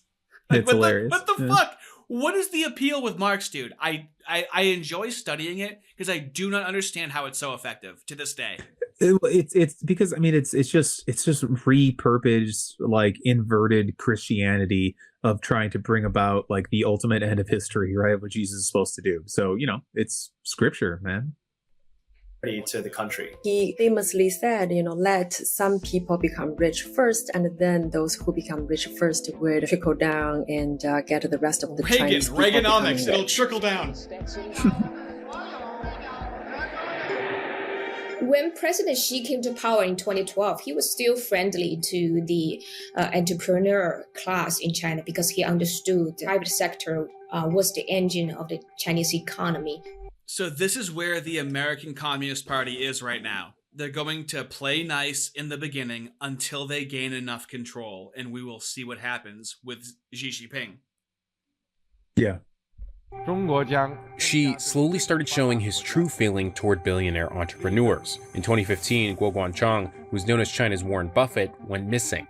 The company later said he was assisting authorities with an investigation. According to a source, he was spirited out of that hotel. In 2017, Xiao Jianhua, a Chinese-Canadian billionaire, was abducted by Chinese security agents from Hong Kong. In 2022, he was sentenced to 13 years in prison for fraud and corruption. In 2020, billionaire... Do you notice how he was sentenced to 13 years in prison for corruption? What was the corruption? I know. All they do is levy the accusation. You don't think these Western Marxists wouldn't put you in jail for transphobia? They're doing it in the UK. Yeah, I would love to know like the individual instances of all of this happened and why it happened, because these people have no problem with corruption. It's if they go against the program and start stepping on the toes of the true people in charge. I would assume is when these people start disappearing. But yeah, no, they're just concerned with corruption because they're such honest people. Fascism is they kill them. All right. Totalitarianism, communism is a slow death. Yeah. They make them disappear. They didn't kill them.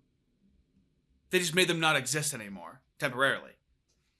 Mind you, this guy called the Chinese president a clown, and he's jailed for 18 years, and he's a billionaire. Real estate tycoon Ren Zhicheng disappeared after he called President Xi a clown in an essay over his handling of the pandemic. The same year, he was sentenced to 18 years in prison on corruption charges. Oh, dude, I would honestly, I would love to talk to a member of the ACP about how China handled fucking COVID. Oh, it would be such a delusional fucking reaction. Oh, it would be so delusional, especially because the ACP is constantly critical of Trump, how he handled COVID. Right. And I was like, bro, they were like, locking people in their apartments and wouldn't let them leave. I would soldering love to know the door shut so they can't leave. Yeah. Yeah, I would. One would say they hermetically sealed the door shut. That's actually, it would be hilarious to pop into a space of theirs and talk to them about that and see the mental gymnastics while we simultaneously bring up their critique of how Trump handled it. I would love that. You can't even get a word in with these people. I see it constantly where they'll be like, "Oh, anyone want to come and challenge us?" And it's just a sea of comments of people saying, "I've already debated you people," and they're like, "Oh, go ahead and debate us." And it's like, I already did. And then they say that you didn't debate them. That's just, Well, these are just a few well-known names on the list. This is Jack Ma. One name that grabbed the world's attention was the disappearance of Jack Ma, founder of Alibaba, in 2020. Well, I think it's probably several pieces to the rapid demise of Jack Ma. Clearly, one part of it was the growing strength of Alibaba, his company, and particularly Ant Financial, his financial. So Alibaba, there's a lot of drop shipping schemes on Amazon, and what you essentially do, so Alibaba is like manufactures all of the things that are sold on Amazon. So it's not like the Amazon of China in the way that you purchase something. It's the Amazon of China in the way that they manufacture it. Gotcha. Okay. So like that's how you can get like $1 for this item, and you can go on there and like slightly customize it and like tell them how to package it and then make it your own product. So it's built upon slave labor for how cheap the prices are. Okay. Financial services company. I think it was felt that it was becoming too powerful in terms of controlling the data of the Chinese people, information, and the lives of Chinese people. It was also clearly becoming a rival to big state enterprises and specifically the state-owned banking system. Jack Ma did not help things by his sometimes brash, outspoken personality. He directly criticized the state-owned banking sector. He described them as having what he called a, quote, pawn shop mentality. And that really ruffled a lot of feathers. So I think it was really a combination of things, real concern about the growth of Alibaba, it becoming a rival to the state-owned banking system, and also the brash character of Jack Ma. Hey, a lot of regulators. Am I the only one that's getting Zendaya vibes here? Is that Zendaya? I feel like that's Zendaya. Really? That's what you see? So I do not find Zendaya attractive at all. I think she's a like skinny Skeletor woman. She's built like a small boy. It's fine. Yeah, no, I'm pretty sure that's Zendaya right there. I just want to throw that out there. You're delusional. That's Tom Holland's There's very powerful people in China the wrong way. Don't forget that the rise of Jack Ma actually has a lot to do with the Chinese Communist Party and the role of government, because before Alibaba went IPO, I believe it's 2014 at the New York Stock Exchange, the key money that he received was from China Investment Corporation, which is a China sovereign wealth fund. Actually, so from that perspective, the common sense is that you don't bite the hand that feed you. So if the United States government gives you a loan, you can still speak out against the government because we have the First Amendment. They cannot do anything if you talk shit about them. They can't. We have rights. Here, they give the billionaire $2 billion, and he does a lot with it, but then they can make you disappear. That's Chinese capital. That's the Chinese characteristic. And that's right in line with the American Communist Party. They want that power. They want the ability to make you disappear if you speak against them. So I mean, they're watching this and they're like, this is great. Ma, who's known for his grandiose public presence, has kept a low profile ever since the episode unfolded. Her co-founder Jack Ma has returned to mainland China. He was recently spotted at the Yinggu School in Hangzhou, the city where Alibaba is headquartered. Most of the last year in Japan. Dramatic downfall of Jack Ma tells you is that, in China, no matter how rich you are, no matter how famous you are, if you run against the Communist Party, or even if you are perceived to be critical of the Communist Party, they can punish you because the country has no human rights, even for the very rich and famous. All right, listen, Squint Eastwood, you're one of the bad ones, okay? You're one of the bad ones. You're going in the gulag. We don't like to hear that. You can say that in Western countries, okay? But you better not say that shit in China, all right? Squint Eastwood. Jack Ma's episode was also the start of the so-called tech crackdown in China, where regulators targeted tech giants like Tencent, Baidu, JD.com, ByteDance, Didi, and others. China experts like Dexter Roberts, author of The Myth of Chinese Capitalism, believe the Chinese Communist Party viewed these tech giants as too powerful and influential. I've referred to the Xi Jinping era as party in command era, or the politics in command economic era. So Xi Jinping has made it very clear, and he's pursued this goal of strengthening the role of the party throughout China. So I think he used the phrase east-west, north-south, the party rules it all. And all of this really signals a new era where the party has far more control over the economy writ large, but also particularly over private business. So the question of, should private investors be, fearful of Xi Jinping? I think everyone right now is holding their breath. It's really hard. Holding their breath? They're making fucking billionaires disappear. Yeah, what are you talking about? Hold your breath. Yeah, that's why they're holding their breath. Because if they hold their breath and they don't step out of line, then they won't fucking disappear. Yeah, do you think it's possibly a good thing that Trump wants to decrease reliance on China by any chance? That might be a positive thing? Well, it depends what political persuasion you're a part of. If you're the American, well, it's interesting. I wonder what the ACP thinks about that. You know what I mean? You'll never get an answer. You'll get an obfuscation. And that's what's so frustrating. And that's why all you can do is become a revolutionary mockist and make fun of them. Well, because I know these guys long for the days of the USSR and Lenin and Stalin. But I mean, besides that, it's weird. It's like they both mourn that and they mourn the rise of China. But like China's like second best in their eyes. You know what I mean? Like, right. At least China was able to get it across. But it hurts them so bad because Lenin, Russia, and they're like, oh, well, Russia's not what it used to be, but like China's second best, but they really want Russia to return to what it was. Yeah, exactly. Hard to overstate the degree to which market confidence was affected by the policy developments over the past couple of years. China sometimes disappears its billionaires to send a message to industry. It might be a signal that something is coming, whether that's another industry rectification campaign or a tightening in a certain regulatory space. Yeah, Jake Shields, you can definitely be a millionaire under communism. You might fucking vanish into thin air occasionally. I just don't understand it. I don't understand how these people keep rising and keep doing this when all you have to do is just read about history and see what happens every time. Well, they always rely on the fact that the model that is built right now is so flawed. And so they're able to do like, well, this happens. It's easy. Yeah. Yeah. This happens under this model. So yeah, there's downsides of our model, but that's just because we haven't fully figured it out yet. Once we figure it out, then there'll be no downsides. Well, it's so frustrating. No. Real communism has never been tried, but what we have is real liberalism and real capitalism. Our shit hasn't been co-opted at all whatsoever. This is real liberal. This is real liberal capitalism. Okay, communism hasn't been tried. Dear Lord. On March 10th, Xi Jinping started his historic third term as China's president. Since the president's term limits were lifted in 2018, Xi is basically president for life. His primary No limiting principles. He's like, oh, by the way, I can just be president forever. They're like, well, all right. I guess that's what happens. I guess that's what happens when you have Marxist-Leninism written into your fucking constitution. You can change the fucking rules whenever you want.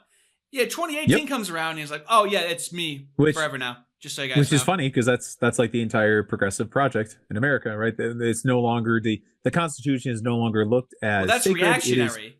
To conserve anything is reactionary. Yeah, and the Constitution is now a living, breathing document that is, has a bunch of Marxist-Leninist tenets. They want to fucking insert themselves into the fucking Constitution so goddamn badly.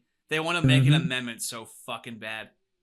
They really, really do, and the whole thing is to use the identity groups in order to do it. It's funny that the ACP will speak against the usage of identity groups when it's almost like you almost want to like sit back and like watch them do their own thing, and then once that power is consolidated, then you swoop in and take it over. Like instead of speaking out against it, they should be like, keep doing that, and now we're in charge. If they ever actually had that power. Well, I feel like they can see that it's not working, the Western Marxism, and they honestly foreshadowed it with a Trump win. They were MAGA communism for almost a year now. Yeah, that's true. I don't know if I'd agree that it's not working because I think it is. I'd say at the tail end, it worked from a quarantine race war, George Floyd riots. That's when it like fucking went on steroids. And now it's tapering off. Almost like when Kamala was first running for president. There's this huge boom and then it tanks. But I don't necessarily agree that it's tanking though. I just think that nobody talks about it, and then it just moves in the background in the shadows, slowly colonizing everything. But if only we set aside time every week to be watchdogs for it and call it out. I mean, I think Trump, in a lot of ways, him winning this time is like a huge repudiation of it. That everyone, like a lot of people, are sick of it. So that's good. I don't know. It's like both. It's like not working and working at the same time. No, dude, we won. Okay, now it's all gone, Patrick. Okay, why are you ruining this win for us right now? We won. They're gone. Yeah, they never die. No. Actually, did you see Classic Liberal? Because everyone's been saying, "Oh, woke is dead. Woke is dead." Right. And he said something like, "Woke is." I loved it. Woke is undead. Yeah. And I was like, that is perfect. It just keeps moving, and then it bites someone. It's spreads. Like exactly. It was perfect. Our focus right now is to strengthen the slowing Chinese economy, the second largest in the world. Beijing's strict zero-COVID policy choked the country's financial health, slumping its economic growth to 3% in 2022 from 8.1% back in 2021. Wow, for a virus that didn't start there, they really took it very seriously as soon as it happened. It was the second slowest year for growth since 1976. In 2020, the growth fell to 2.4%. Well, I think China's had a very rough 3 years during the pandemic. The economy has been doing very badly. I think there's an awareness at the top of the Chinese Communist Party. They need private investors. They need foreign investors to try to rebuild the tattered Chinese economy. But I do think that... So just to bring us up to speed... Mao, 1949, great leap forward. We don't need nobody. We're independent. I don't care. Whatever. I do what I want. Failed. 35 million dead. Introduce capitalism because we have to, because they're in charge. Once we're in charge, we won't need capitalism. Booming economy. They unleash a virus on the entire world. Crashes their economy because they knew how bad it actually was. I think we're up to speed right now, right? Yeah, I think that basically summarizes it. This is unlikely to be a long-term trend. This market-friendly attitude, I think, is happening because China needs to be market-friendly right now. Market-friendly. I do think longer term, it's much more likely we will see a reimposition of stronger political control by the Chinese Communist Party, and that's bad. Just imagine if we were talking about a Nazi nation like this. Yeah, I know. I see something way more dangerous than the far right, way more dangerous than Nazism, way more dangerous than the woke right or whatever. And it's just treated like it's so normalized in our psyche. It's just unbelievable to me. I know. And I mean, they redwashed history in order to make this happen. And then, I mean, like, right, the argument it's about a fucking the woke hammer right. and sickle. It might be a fucking swastika. Yeah. But I mean, like the main danger in the quote unquote woke right or like fascistic right is just the response, what they do, the response that's going to trigger in like the left's system in order to further it along. Yeah, exactly. Bound to be bad for business, both foreign and entrepreneurs. This idea that private and foreign investors aren't exactly sure what's coming down the line. That's really going to cast a shadow over China's economic prospects, not just in 2023, but perhaps. All right, Eddie. So that's being a fucking billionaire in China, all right?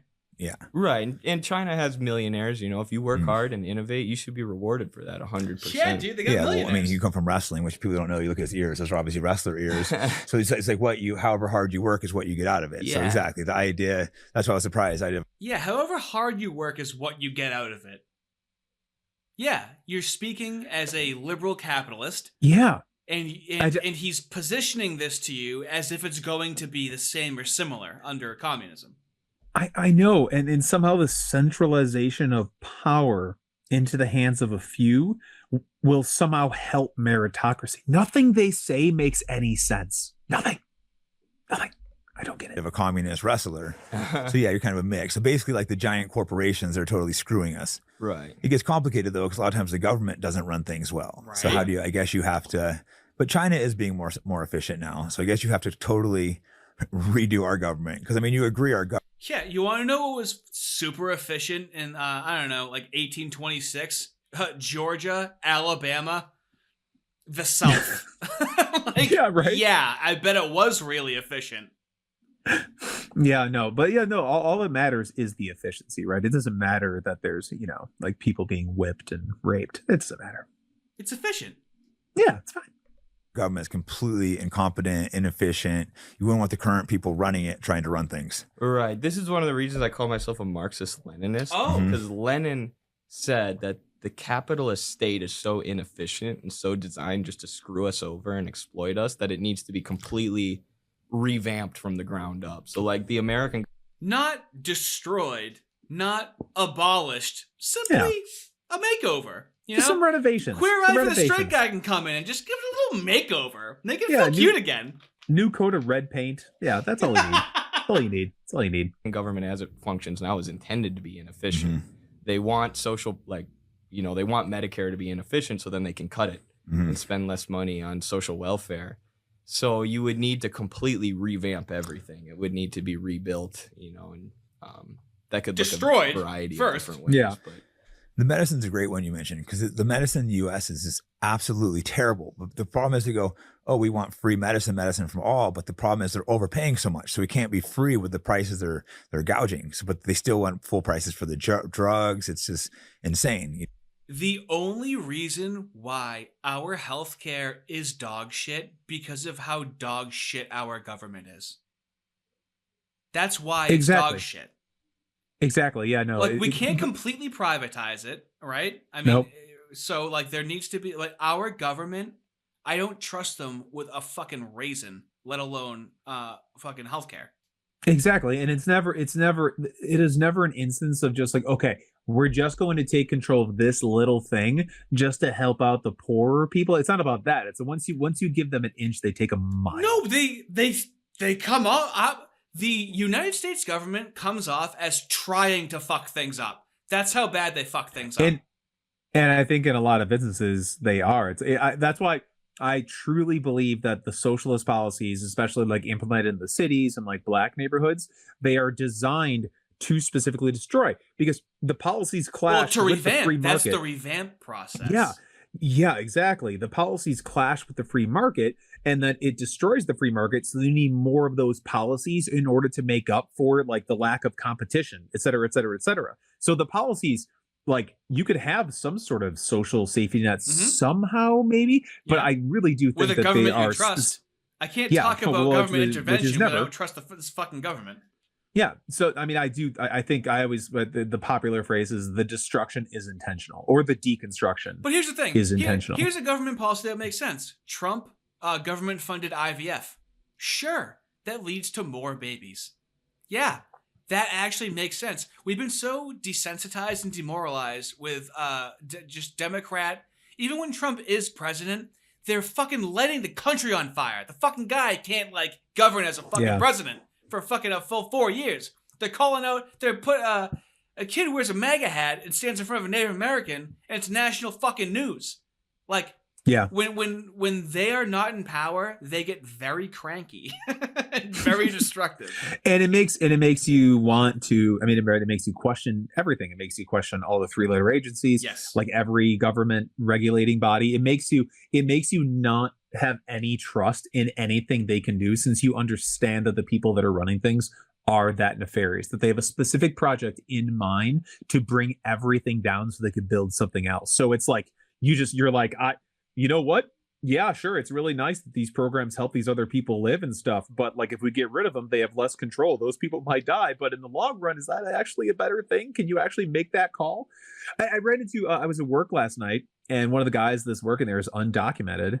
And it actually really bummed me out, because he's actually terrified. Nice guy, family man. He's terrified now. He literally thinks that he's about to be kicked out because Trump came into the presidency. And then I get being like the progressive, because I'm talking to that guy and it like pulls on my heartstrings a little bit. But it's like, well, we can't have unfettered, unregulated immigration. If the system was set up better in the first place, then this wouldn't even be a problem with this guy. He could have come across in a legal manner that was slightly more swift and more efficient. So they fuck up the system and then go, we need more of it to play on your heartstrings to make me feel bad for the poor busser who works in my restaurant. Want full prices for the drugs. It's just insane. You know, I've been to hospital, had to go to hospital in Thailand for a staph infection, and a hospital in the US for staph infection. In the US, it was like $3,000, worse treatment. They didn't treat it properly. They didn't give me the right medicine.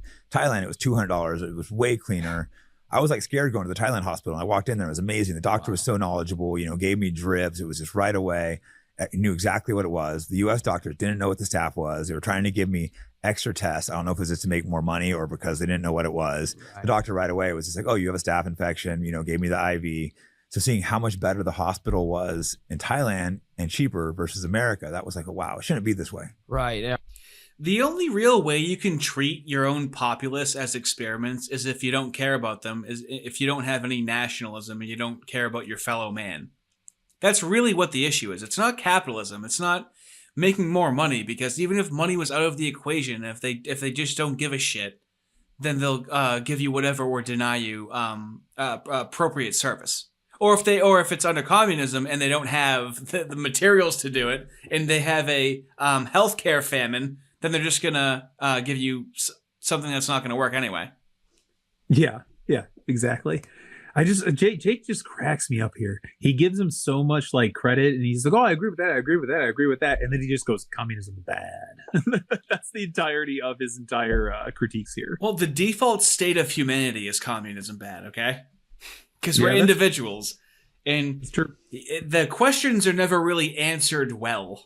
Because he talked to Jackson Hinkle, and he's talking 3 months later to Eddie, and he's right back where he started. He's like, none of that shit was fucking compelling. Let me try it with you. Yeah. Yeah, our healthcare system's so messed up. And that was one of the things. Well, for one, I had a long-term illness when I was a kid. I got being a communist. Disease, yeah. I had to deal with the healthcare system. Oh, wow. It opened my eyes because they were really just sucking from his own lived experience. No, it's terrible. I agree in healthcare, because it's terrible they're doing that. You know, sucking all the money, but it's their kid. They want you to be healthy, and they're just draining their money from them. Right. That's just wrong. And that's where healthcare has turned into. And I guess not just healthcare, a lot of things. You know, the pharmaceutical companies, they're just, you know, forced the COVID vaccine on us. Yeah. That's why I think we agree on a lot. I just don't necessarily think that, you know, or know of communism. So a common misconception with capitalism is there's a profit motive, but people don't realize that the only point of the profit motive is the power motive. So we, like, all the time, Hollywood will lose millions of dollars making a movie just for the power of advancing a narrative in culture.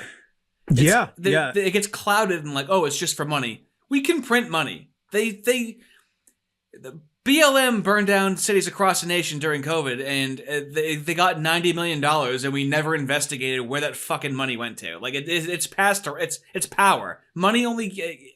People, they don't care about money, they care about power, and money is just an avenue to it. Exactly, yeah. And plus, like, with the whole ESG movement. It's like, yeah, no, we'll take the losses. We'll take the losses if it furthers, the ESG cartel, because that's the future. So what's ESG? Environmental social governance.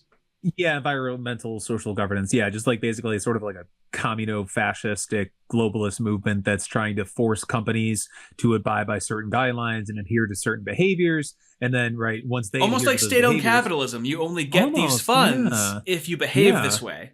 Yeah, and then once those businesses adhere to those views, communist views, communist views, those views are then disseminated to the masses. So then it basically starts warping the minds of the people and getting them to think like, oh, these aren't just views or opinions. This is actually what's true of reality. So it kind of like prepares them for what's coming. Well, and then when those ideas don't work, then we have traditional communism come in and go and look at how capitalism failed. Now here's the below communism coming in to save us. Yeah, exactly. It seems difficult, but maybe some kind of hybrid. So I do agree when he changes. It's just figuring out how. Right, and we just want, we don't need everyone to call themselves a communist to join the ACP, but we want to build trust with people so that they'll, at some point maybe like, well, I trust the communists more than I trust my own government, and yeah. I watched some clips with you before you came over. You said something really interesting. I thought that it's very important that you're respected in your community. Yes. I think that's crucial to anything. You have to have respect from those around you if you spread any ideas. Yeah, that's why we've put so much effort into community relief. Like we handed out thousands of dollars of warm clothes.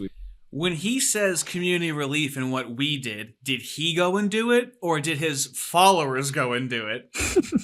He wasn't there.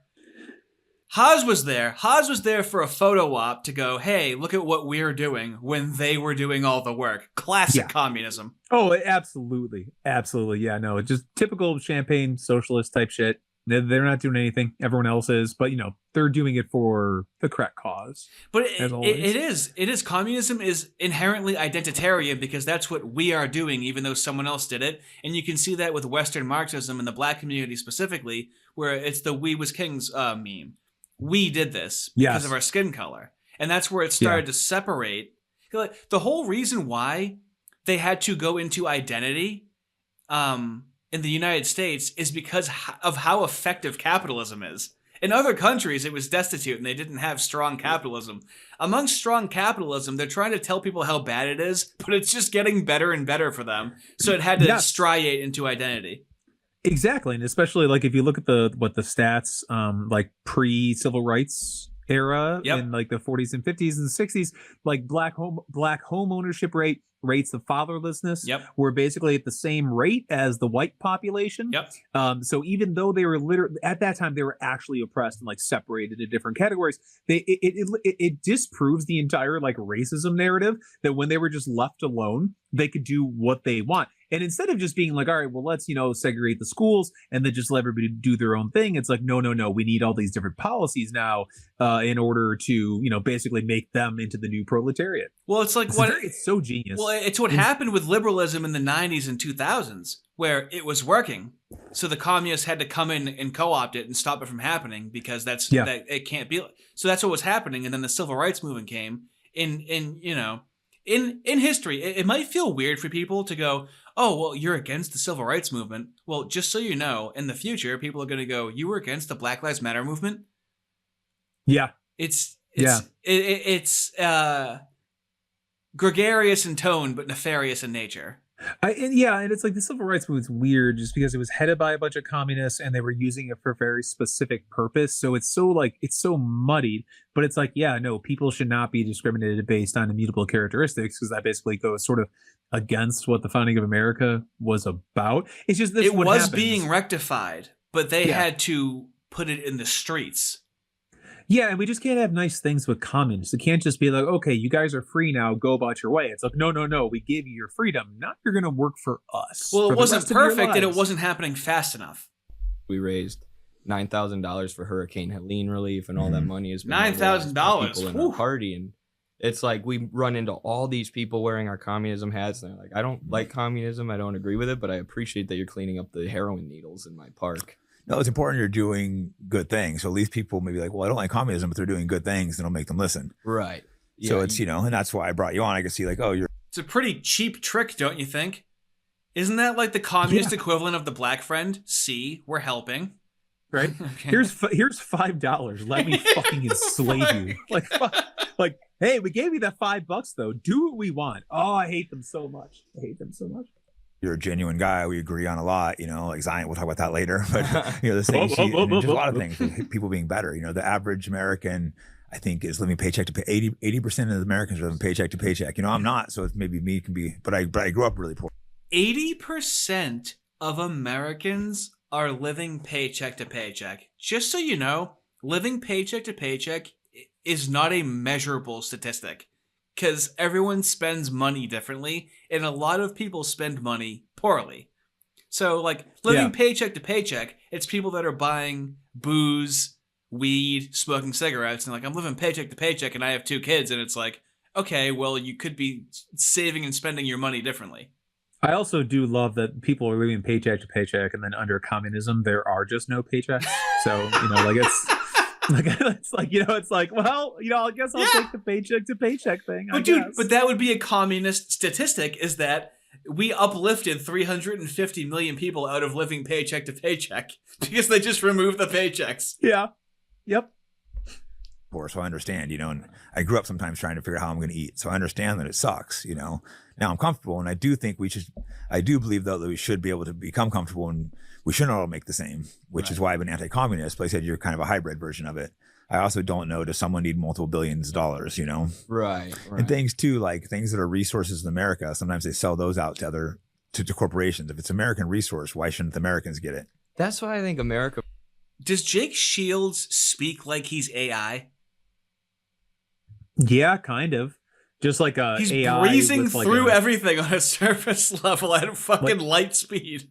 Like an AI with a underbite. So it's I was talking about this with my buddy who's a libertarian. I think America First is a great slogan. Yeah. Who could just, and not everybody's going to know exactly what's going on in Ukraine and Palestine, but they know they'd rather have their resources invested in them. Yeah, we don't want our resources, especially fighting foreign wars. I think most Americans, agree on that. Of course, sometimes they get suckered into it actually by their politicians. Yeah, because a lot of Democrats got suckered into the war, Ukrainian war, and a lot of Republicans got suckered into the Israeli war because their politicians are just pumping for it. Yeah, and it's interesting to watch with the Trump people because, as a communist, I loved watching Trump in 2016 just rail against. There's the awesome. MAGA communism. So funny. It was amazing and so anti-establishment. But yeah, there's a failure of the MAGA campaign, and that it's a little bit culty, and not just listen to whatever Trump says, and if he supports Israel. Oh yeah. The issue with the MAGA movement is that Trump, believing in Trump, it's a little bit culty. Not like how often do you hear someone who supports Trump always bring up a quote of Trump when they're talking about him, like he does with fucking Marxism and Leninism? You're gonna call that culty when they just like the guy, and then they formulate their own interpretation of what he's saying into not his words, into their own words. But but then whenever you come to a roadblock in a conversation, you go, well, Saint Marx said in this quote. But no, it's too culty with the fucking Trump people. I know. And it's funny because there are a lot of Trump cultists who are obsessed with him. And it's they have a hard time criticizing him, but there's I would say the overwhelming majority of them will criticize him when he's wrong, et cetera, et cetera, et cetera. They just hate everybody else so much that they're going to stick with Trump. Whereas these guys and Marx and Lenin and Stalin, it's hard for me to ever find anything where they actually criticize any of these guys. They treat them like God. Well, quote unquote Trump cultists, okay? I've seen leftist cultists. I've seen videos of them. When I see a boomer, retard, Trump supporter that doesn't know anything, it's benign. Yeah. They're not infiltrating institutions. There's not a generational lineage of what they're talking about. No shit. They're literally just some nice schmuck who has a family or a business or works somewhere. And who hates what the left is doing without knowing anything about it. They just know it's wrong intuitively. Correct. Exactly. Yeah. That's been the whole Christian boomer movement for years and years and years and years and years. They intuitively knew that something was wrong. And then guys like James Lindsay and other ones were able to come into the scene and actually label why it is wrong. So it gives them more ammunition to actually describe why it's wrong if they do the research. Hey, will we be having this podcast without James Lindsay? No. Okay. So, I mean, clearly a very important figure in the critical communist movement. We can both agree, right?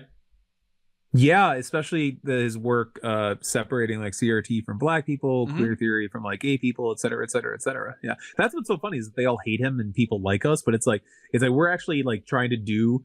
We run a podcast, but like people are actually like trying to do the work, quote unquote, the work to separate the people from the ideology, which is the opposite of what guys like Hitler and Mao and all these other people did. They fuse the ideology with the people, right? So they become inseparable. And then what always ends up happening? Well, it's a part of their identity now, so I guess you just have to kill them, which is what the woke are doing, but they'll accuse us of doing because everything is projection. Everything. Well, I know, but there's not a cultural aspect to anti-communism, and that's why I want to like just have a fun time talking about this, right? Yeah, exactly. Make it fun, because like without the fun, it's very daunting and it's very depressing. It's dry. And yeah, and especially like if you actually like look at like the totality of everything, it gets way too dark. Overwhelming. You have to, That's why we're revolutionary monarchists. It might stick. I'm just throwing things to the wall over here, right? I'm okay with it.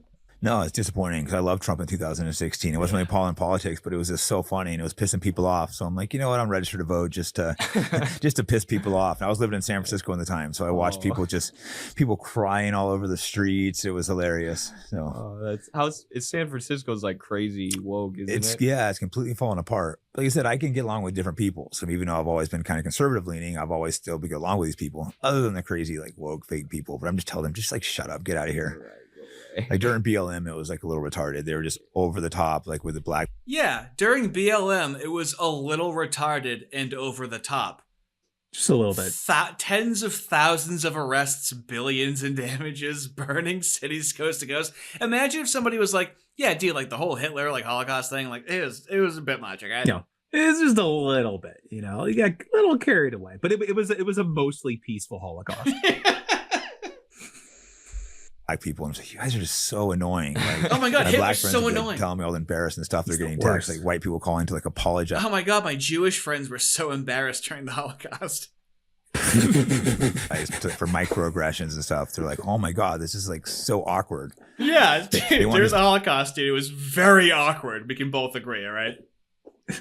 Be treated normal, right? Yeah, like normal people. And that's the thing, a lot of the wokes are like the most racist people. Like you got to pander to black people and treat them different, like, right? Like, oh, you can't get an ID, you can't do this. You can't get an ID. That's the most racist thing. Like they really. So Eddie goes, we're all humans. So that's a liberal thought. That's not a Marxist thought that we're all humans. That's a rights thought. Yeah, we're all humans. What if they're a landlord? Are they a human then? Can you seize their land? Well, yeah, we're all humans, but sometimes we just completely persecute other humans. It's funny that he's like critiquing it, like, well, they're saying, it's dumb that, quote unquote liberals will say that black people can't get their IDs, et cetera, et cetera. But they have the exact same opinions of everybody else, and that everybody else is dumb, and they don't realize that they're a part of the revolutionary proletariat class. So they basically have to use them in order to get their agenda across. So he does the same shit. But not with identity. They're going back to so now that the country is sufficiently destabilized from democratic leadership, which is not left. It's Democrats might as well be Republicans, okay? It's not. Yeah, it's not that left. But now that they've destroyed the economy, now we can go away from identity and now go back to class. If you look at the left right now after they lost, they're just going economic issues. Yeah. And that just means class warfare is what they're focusing on. Yeah. Yeah. And And plus the groundwork has already been laid for the different identity groups. Yep. So they don't even have to. Yeah, they don't have to do any of the legwork on that. It's just there now. It's a part of our existence. The new normalization. Yeah. They tell us that black people can't get IDs. No, God, that's right. So cringe. People tell me that all the time in San Francisco, and I'd be like, "So, if you invite one of your black friends out, do you ask them if they have an ID?" Right. It's so embarrassing in the meeting. Yeah, it's ridiculous, and that's really what we're trying to separate ourselves from, because like, and the CIA has spent a lot of money pumping those kind of leftists, and pushing them in order to really. So the CIA created these kinds of leftists. Now it's the CIA that did. I guarantee the CIA was heavily involved, so he's right there.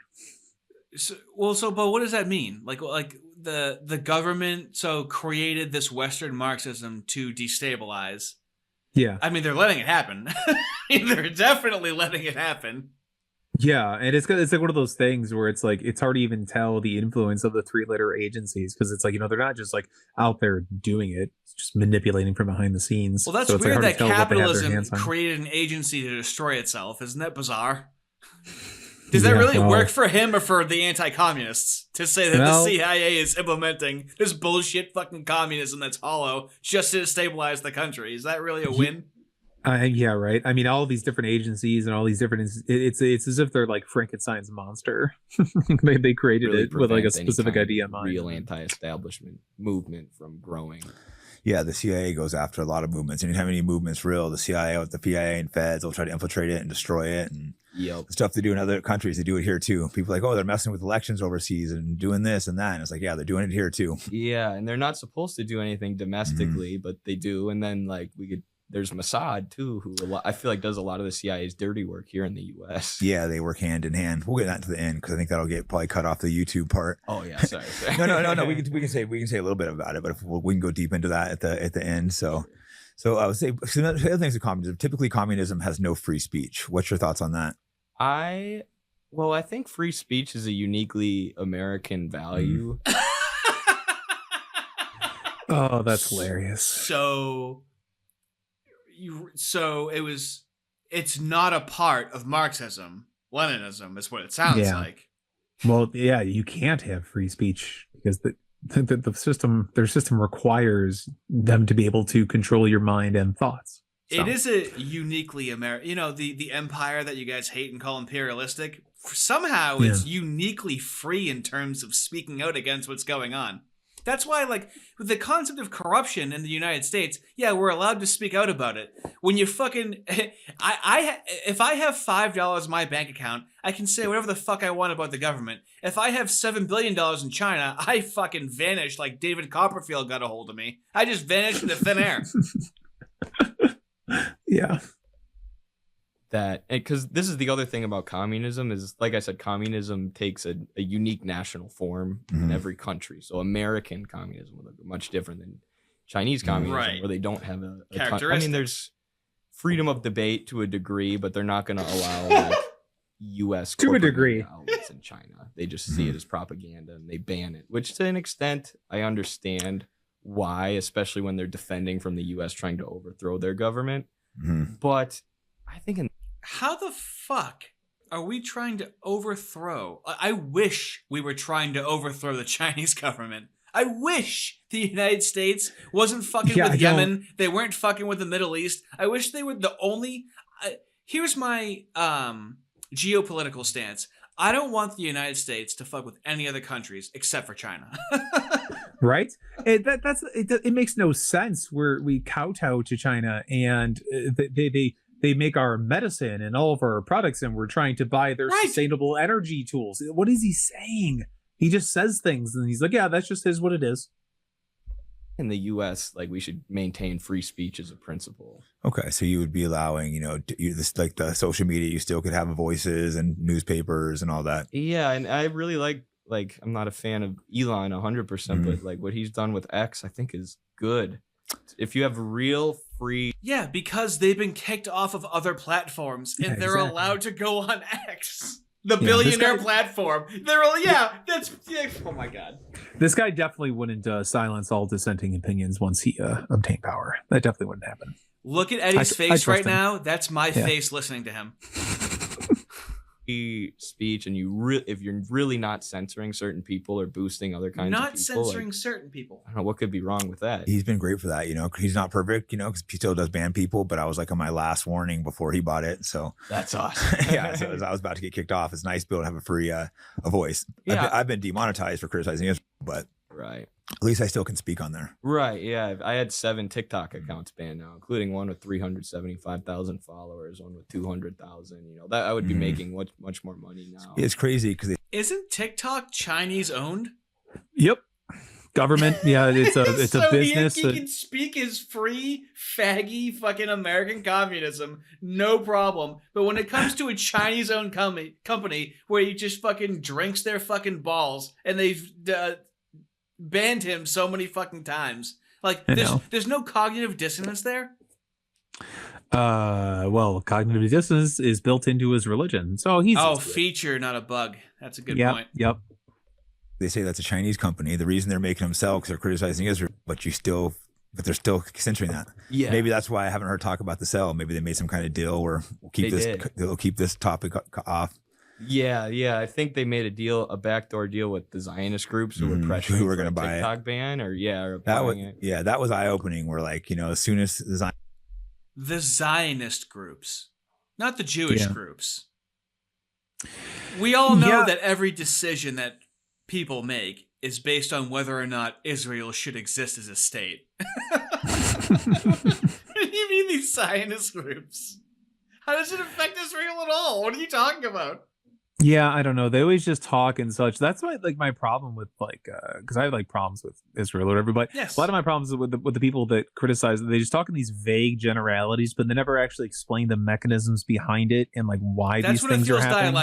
That's when it feels dialectical. Because it's we're all talking about talking. Yeah, it's pomp and circumstance. There's nothing behind it. And I'm like, show me the evidence, show me what you're talking about. And they're just like, no, just trust me, bro. It's fine. Called for it. The ADL, a couple organizations ago, we need to get this anti-Semitism off TikTok. Boom. The Congress met right away, forced to sell. Congress they also we had emergency meetings to fund Ukraine and Israel. People wanted border support too.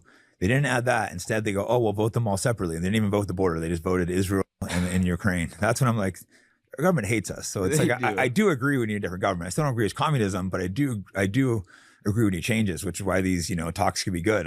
We might see some good ideas and realize we're not that far off. Especially because I think really good ideas. Is there anything more a communist hates than a velvet revolution that happens peacefully? Is there anything more that a communist hates than Jake Shields being like, oh yeah, dude, I totally hate the government and don't trust it, and we should just reform it and advocate for it because we're still living, we're still surviving, we're still able to speak our minds, which is unique to this country. Look at the UK. Yeah, no, the more discord, the more control that the enemy to the communist has, the better it is for the communists, because they're like, okay, closer to violent revolution. They don't want a peaceful revolution for sure. Kind of like not your version of communism is not how most people think of communism. Right. Which I would argue I have the real version of communism, and they have the his CIA version. Shut the fuck up. His version of communism is literally how almost everyone thinks of communism. His version of communism is traditional communism. No, woke is what. I feel like Jake Shields is stuck in the middle of an echo chamber here because he's used to being on Twitter, so everyone calls woke communism. But 85 to 90% of the people in the world aren't thinking that woke is communism. When they think of communism, they're literally seeing Eddie Liger's stupid fucked up ears and his stupid face. Like that's what these people are thinking. Think of how advanced their communism would be, like technologically. Like none of them are in the tech field.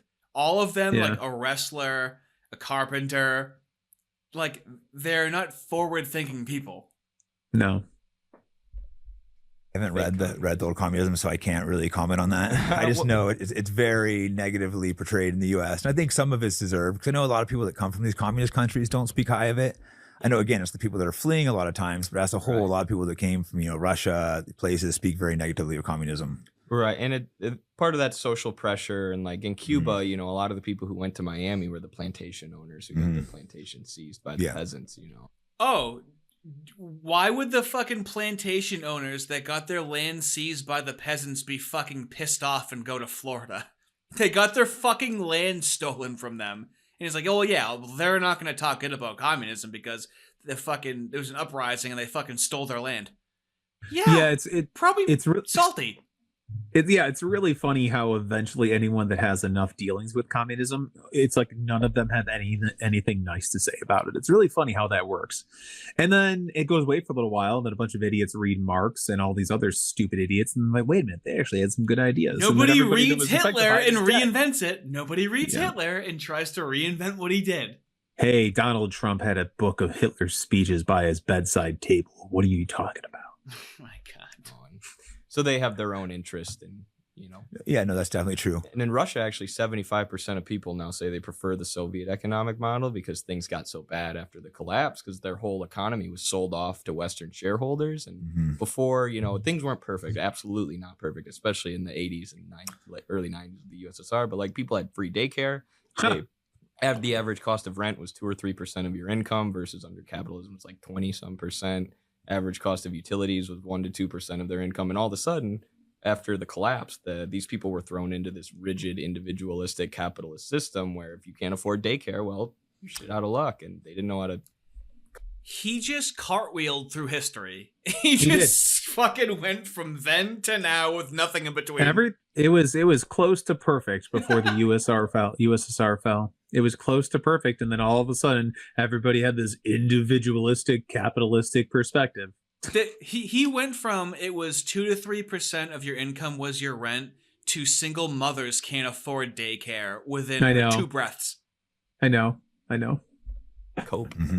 No, that's tough. Like, I mean, I don't know how a single mother is supposed to pay for daycare. Right. Daycare is especially something semi-decent. You don't want to send your kid to some crappy daycare. It's like almost the wages of the of what they're making. So it's impossible. Right. So I do understand, like, you know, people consider, I guess I'm kind of right leaning, but I'm not stuck on any, I'm willing to listen to other perspectives if they make sense. You know, people get like too caught up in, oh, I'm right or I'm left. It's like, okay, we have a lot of problems in our country and we do need to work to fix them. It isn't really, I get it, you know, you have your kids and stuff, but you should be able to work. I mean, there's no reason why we can't have free. Can you tell me what Jake Shields just said and is talking about?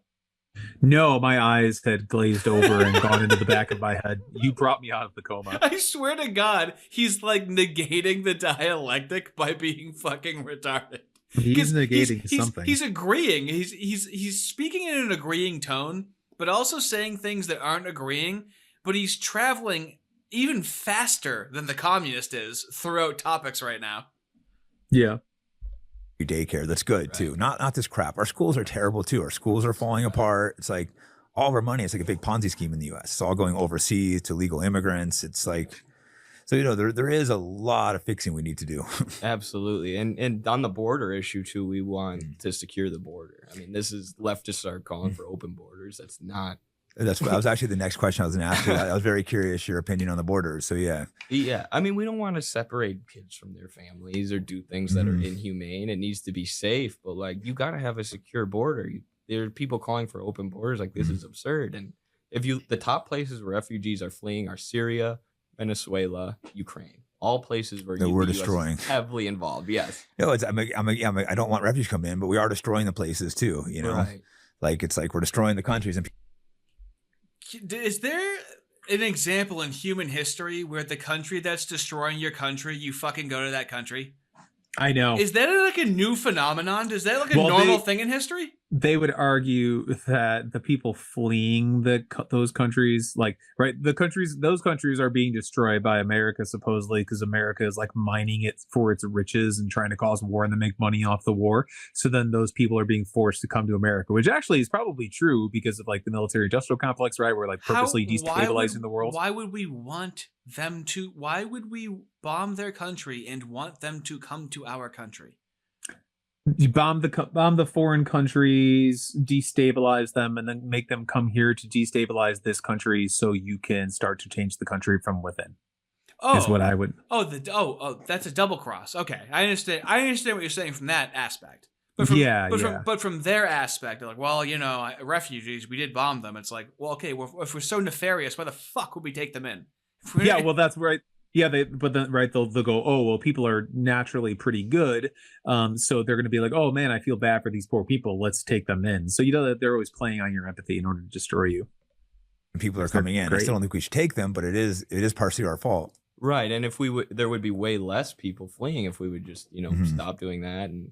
But yeah, you need a secure border. You know, it needs to. You have to have an idea of who's in your country, especially if you're giving, you know, free healthcare, free childcare. Especially, you can't do those things without it. And that's what Bernie Sanders was always hardcore borders. Then Trump came along, and the left went against borders. So Bernie followed along. It was so pathetic and sad to see. Sad. I worked for him in 2020, and that taught me so much. Yeah, and he didn't even, when they stole the election from him, he just took it. Like, that was just so embarrassing. I can't even explain how angry the people on the campaign were. I could imagine. I mean, there were people on the campaign who were just like Democratic staffers trying to climb the ladder, but no, people were pretty mad on the. So his followers actually saw that. They didn't just make excuses for it. Yeah. They're more aware than Trump supporters then. Yeah, right. There were a lot of people like me and Jackson who were just like, we don't agree with Bernie on the woke stuff, but he's gonna fight for healthcare, so whatever. And he's talking about ending the war, so whatever, we'll work for him. And then we saw the failures of the campaign, how he was cucked by the Democrats, and didn't even call it out. So embarrassing. I was never a Bernie supporter, but I respected him. After that, I'm like, I can't respect this guy. No, I've lost all respect. Just flipped on the borders, other stuff too. I can't remember what. He's flipped on a bunch of things now. It's like he had, for so many years, he held his integrity, and he just lost it. Like why are you going to go at your deathbed if you're just where you die and just become a coward and sell out? So pathetic. At the end of his life. And if you read his biography, he was running as an independent in Vermont. He was openly like, I'm a socialist, but Vermont was a red state. And they voted for a guy who was a socialist year after year because he would just go to the people and say, what do you want? Do you remember when Bernie was running and people were calling him a socialist and they were like, oh my God, this is McCarthyism. You think he's a socialist, communist. He's not a socialist. He's a social democrat. Do you remember that? Yeah. Now he's a socialist. Yeah. This is what they do every single fucking time. And he was in the Bernie campaign before he was a fucking communist. So not only were they saying that Bernie Sanders wasn't a socialist, and they're saying now that he's a socialist, but back then they were softening it and be like, no, he's a social democrat, DSA. Meanwhile, people that were following him are now communists. Yeah. They tell him not, so much of politics is focused on bathrooms and all these weird, keep us fighting over stupid stuff. Yeah, which they are real issues, but they're not the main issues. The main issues is the economics. So I don't disagree with that. Right. So he would just say, like, what do you want? People would tell him, we want these roads fixed. There's potholes on this road. You can get it done. So they kept voting for a socialist year after year, even though these people were Republicans. And then he got into the national elections, and that's when the Democrats got their hooks in him, and he became a bitch. Yeah, you mentioned potholes. That's a good thing. I was living in California with a 13% state tax plus our federal tax, and there's like the roads are a mess. Then they charge you tolls on top of it to pay for the roads. So you're paying, $10 across a bridge, another $3 across this road. It's like, where's our money going? Is that a fault of capitalism or government that the government is forcing you to pay tolls for a road and then not fixing the fucking road? Yeah. Sounds like a problem with government, which is always funny, right? Because the capitalist model is always what takes the blame, even though it's just their intervention that fucks everything up. Well, the false equivalency is that their communist system solves all problems, and they go, well, capitalism isn't solving all problems, and it's like, it's not supposed to. It's an actual economic system. It needs assistance from other things around it. It's not supposed to be an all-in-one solution. It's a complete projection. Yep. Doesn't make any sense. It's robbery. No, they're just robbing us blind, Right. The government. But, okay, under communism, so the massive corporations you guys probably wouldn't allow. The government runs those, or is it a mix? Or yeah, probably like would want to nationalize a lot of them, like make them publicly owned, and then say rather than the surplus going to Wall Street, it gets invested in the workers, expanding production, and then social welfare. So what do you do with, like, say, the guy who founded this business? He did really well. You just give them a large payout and let him retire a nice life, or he can start another business if he wants, or pretty well, yeah. But I mean, because sometimes these guys are better at running their company, so it gets a little tricky. Realistic. So what do you do when the guy is better at running his company and it's state owned, right? You can't just give it to the state because they don't know how to fucking run it. We know that with the government. So how do we rectify this? You would need to work with them because they know how to run their company. So you would need to, and this is there's no just overnight switch to communism. It's a transition. And like Lenin openly said, we're going to have to learn to work with the capitalists. Isn't that great where your government says, we're going to have to learn to work with you? That sounds like they really want you and they're not going to get rid of you at any point in time. And working with you just means you get to know them and then learn how to circumvent their system so you can replace it with yours. Yeah, we're going to work with you. We're going to be partners for sure. We'll just have to say you're not allowed to pay your workers dirt anymore. Yeah. Give them no safety and no benefits. You know, you got to give them those things, but you need to work with these people who understand how their company. That's not true at all. They wouldn't have a say in how they pay their workers. They're acting like they have independence to like have freedom to disagree with the Chinese Communist Party and then pay them however they want to pay them. Like, yes, that would be given to the state. And it's honestly like in a movie where there's an evil villain that has all these scientists under the threat of a fucking gun and telling them to create fucking science. Yes, that's exactly what it's like. Some people are good at business and they're good at making these things. So you can't deny that. You get rid of certain people, it's not going to operate. Like, you know, he might not like Elon Musk, but he knows how to run companies, you know? Yeah, I was at he makes good cars. He does good with Twitter. He's like, I don't know much about the Star, you know, company he does, but he obviously knows business. Right. I've been staying at the Trump Hotel this week. I told that to my friend. I'm like, man, the guy knows how to run a hotel. Right? Trump communism. Trump good. Yeah, it was sweet. I liked how there wasn't the casino in the basement and all the craziness. It was kind of like an escape from Vegas, but yeah. But no, it's a cool little spot. So you would still allow people to get fairly rich though under your communism. Yeah. So it's kind of, I guess similar to like China, because there's still a lot of rich people in China, but you just don't want anyone super poor. Right. No poverty. You eliminate poverty, but let people get it. We want everyone to be rich. Deng Xiaoping, the guy who opened up China to foreign capital in the 70s and allowed more U.S. companies in, he said, to be rich is glorious. And he said that was a real change for communist ideology. Wow. Like, we're not going to fetishize poverty anymore. No, I don't. No. Yeah, this is the new communism where they go back to old communism and say they're not going to fetishize poverty anymore. Do you think that Jake Shields is going to join the ACP after this podcast? I feel like it might happen. No. He seems to agree with 95% of what he says, and then just goes, "Yeah, but I don't like communism." I can watch the monkey clanging cymbals in his brain. There's no depth to it. His brain would have to be open, and he's being like polite and nice. I don't think any of that is fucking going in. He talked to Jackson. If Jackson Hinkle's not going to switch him, I don't think the born-fed, cornbread, fucking Midwestern Eddie is going to change his mind. All right, that's not his demographic. He can change the peasants. He's not going to change a worker. He's going to change a peasant. True. No one should have to be poor, you know. But again, people do work harder than others. So there has to be some kind of human nature is to kind of climb to the top. You know that from wrestling. So there has to be some kind of reward benefit. Otherwise, people aren't gonna work on things. Yeah, it needs to be a meritocracy for sure. And right now, the meritocracy is like you have a lot of doctors who go into being doctors just to make money, you know. And I wish there was more of a focus on going into these jobs for the good of your community. To heal people, to get people healthy. Right.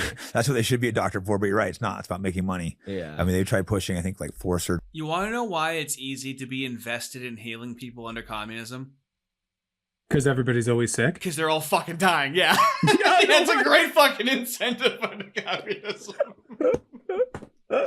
Just on me, I didn't get any of them. You know, my knee, like all doctors said, "Oh, your knee definitely needs a surgery." Didn't get it because it was like 9-month recovery. I'm like, I think I could just rehab it for 3 months myself. Did that and feels fine now. Yeah, I mean, it was pretty messed up. I had to actually take some time off and rehab it because I'm stubborn. Kept trying to train on it and kept repopping. And I was gonna get the surgery, and I'm like, you know what? 9-month recovery. I'm gonna try rehabbing it for a few months without training. Did that, and it was fine. Yeah, with childbirth too, 30% of births are C-sections now. It's not even healthy. No, they push it on they know what they're doing too. They give them, a lot of times they'll induce the birth, and then it causes the baby's heart rate to speed up. They know this, but then they start, the baby's heart rate's speeding up. The parents are going to panic because they don't want to lose their baby, and then they suggest a C-section. They know what they're doing. They move them along. It's terrible what they're doing. Yeah, there are cases where they're needed, but it's rare. Right. It should be like 2% maybe, or 1%. Right. And now it's like 33%. I'm sorry, but how much science came from the Nazis and how much science has come from communism? That's a spicy question. It's not a spicy question because one is open and honest and didn't starve people and kill them and did experiments on them. The other one tries to have this veneer of, because everyone's working the fields. Fucking trying to like make food under communism. What science has come from communism? I'm not justifying Nazism. What I'm saying is, in terms of polar opposite ideologies, the genocidal one accomplished more in a short period of time because they were so open and vicious and to the point. With communists, they never get anything done. Now, with what Nazis got things done, Yes, they were bad. I feel like I shouldn't have to say that, but yes, it was bad. But like that's the difference. Is I swear to God, communists are jealous that Nazis get to be open and honest with what they want to do, and like didn't wait for it. But it was that one time in history, and it's never been revisited. Yeah, and I think that's why so many of like the people that we would call communists today, you could basically call them fascists. They're synthesizing the two movements, just like they synthesize communism and liberalism, because they realize they need other things that are more efficient to get things done, because their program by itself does not work. They're wannabe fascists. They do it in a very soft, slow way. It's just criminal. So I agree with all this corruption. That's why these conversations are interesting, because we have to figure out to fix it. One problem I see is human nature. People, they want to go to the top. So how do you stop the government from doing that? Yeah, you need in China. I like Deng Xiaoping and that guy in the 70s who said to be rich is glorious, but like corruption became a huge problem after that. But they call the 90s the wild 90s. Like speaking out against the government. A lot of people in the party were extremely corrupt. And that's actually why Xi Jinping is so popular in China, because he launched these anti-corruption efforts and basically tried. Anti-corruption? What is corruption? Yep. Forced his way into a third term, it's what they say Donald Trump wants to be. Xi Jinping actually fucking did. And what did Gavin Newsom do? Cleaned up California just before he fucking walked in. Yep. And their usage of the word corruption reminds me of their usage of the word democracy, and that it's nebulous and it just means whatever they want it to mean in the moment. Tried and jailed or fired anybody who was corrupt. So it needs you need discipline, and the society needs to hold itself accountable, and it can very easily devolve. Like the Soviet Union got very corrupt. When he says the society needs to hold itself accountable, it's the dictatorship of the proletariat. So he thinks that whatever the party does is what the people want. That's how the people hold itself accountable. So what do you think's been the what would you say is the best country that's pulled off communism so far? Because I know a lot of the countries have kind of gone down. Good question. I would say you got to point to modern China today, because like the Soviet Union collapsed and things got too bureaucratic and corrupt at the end, like especially with Khrushchev. Yeah, communism's not bureaucratic when the whole thing's owned by the government, the actual epitome of the definition of a bureaucracy, where everything goes through the government. It just doesn't. Everything they're allowed to say is because of the mythical concept that the dictatorship of the proletariat will melt away, and then everything is equal, and then everyone owns everything. That is that one idea is why they're allowed to say everything that they do. It's so ridiculous. I don't know how it sticks. It's the underpants gnomes. It's just one sentence, and that allows them to say whatever they want, because this is what's going to happen. It's so stupid. Khrushchev in the 60s, I'm not a fan of him. I'm more of a Stalin guy, but the modern China, they've lifted 800 million people out of poverty. They do all these if you look at building projects in the US, there's so much red tape, there's so much regulation, and there's such a struggle to get financing from the banks. Whereas in China, if they decide to do a project, it's Do you think there was any red tape or regulations with how the pyramids were built? Probably there might have been a few. Make the slaves do it. Those pharaohs, there wasn't any red tape when we were picking cotton in the country, was there? Oh my gosh. 2-3 weeks, and there's giant skyscrapers. No, it's true. They get done so much quicker, and there is so much red tape, so much bureaucracy here. So they get stuff done. I mean, I would say Cuba's done okay, but they have major sanctions as well. The embargo makes it so difficult. So it's hard to judge it because of that. Yeah, their healthcare system is still much better than ours, and I've written about how we could basically adopt Cuba and Venezuela style healthcare system. Well, Venezuela less so. Cuba's helped them out a lot, but Cuba style healthcare here would work because we'd actually have more money to do what they did on a larger scale. But the embargo is brutal. It's a tiny island country. They have very limited resources because they, it's an island. There's not things like steel and stuff like that. And then the U.S. just surrounds them with their military, doesn't let anything in or out. It's like an old fashioned siege. Yeah, I just don't understand why that's still going, because the Cold War has ended a while ago. So why do we still have an embargo? Do you have any idea? No, because we can't. They don't allow any kind of alternative economic system, and because all of Cuba. Yes, we're terrified of Cuba thriving. That's what it is. Just the same thing with black people. We're just so scared of them thriving as a people. That's why we're bombing Yemen. We don't want Yemen to take over the world, right? Yeah, exactly. Now I don't know what I don't get into geopolitics because it's I just know that what he's saying is patently ridiculous. Exactly. I could be persuaded into why we do these things much more than whatever he's saying. Yeah, you don't have to get into the specifics of geopolitics to like understand that what he's saying is nonsense. The global threat that is Cuba. Cuba's resources are invested in things like healthcare, infrastructure, the people, and Western. Not only do the shareholders need to rip us off here in the U.S., but they're now reliant on super exploiting other countries. So if a country says, no, we're going to kick out all the Western shareholders, that's when you see the CIA go in, the U.S. military go in, the sanctions get applied. It all has to do with what's best for Wall Street and the banking system. Mm-hmm. Yeah, I think it would, if all of a sudden Cuba did flourish, it would look really bad. Yeah, and that's what happened in 2017 because the Pope pressured Obama to alleviate the embargo, and Cuba had the highest GDP in Central and Latin America. They, all of a sudden their economy started blowing up and flourishing because they were free to move. And it's amazing, I think, what they've been able to accomplish even being under that blockade. And I think it's hard for Americans to understand what that would even be like to live on an island where you're being strangled by a larger power. Yeah, no, I would love to be able to sit down and watch, have them lifted and watch 20 years and see how they do, Right. It'd be good to be able to see, okay, this is what it is. This is what it's not. Is this doing better? Is this doing better? Exactly. Right. I'm sorry. Why can't we use China as an example of communism? Haven't they been allowed to exist and they have their own military and they can defend themselves from what's going on around them? Correct. So yeah. what is Chick Shields talking about? Oh, I wish we could see how communism can possibly. He has mush for brains.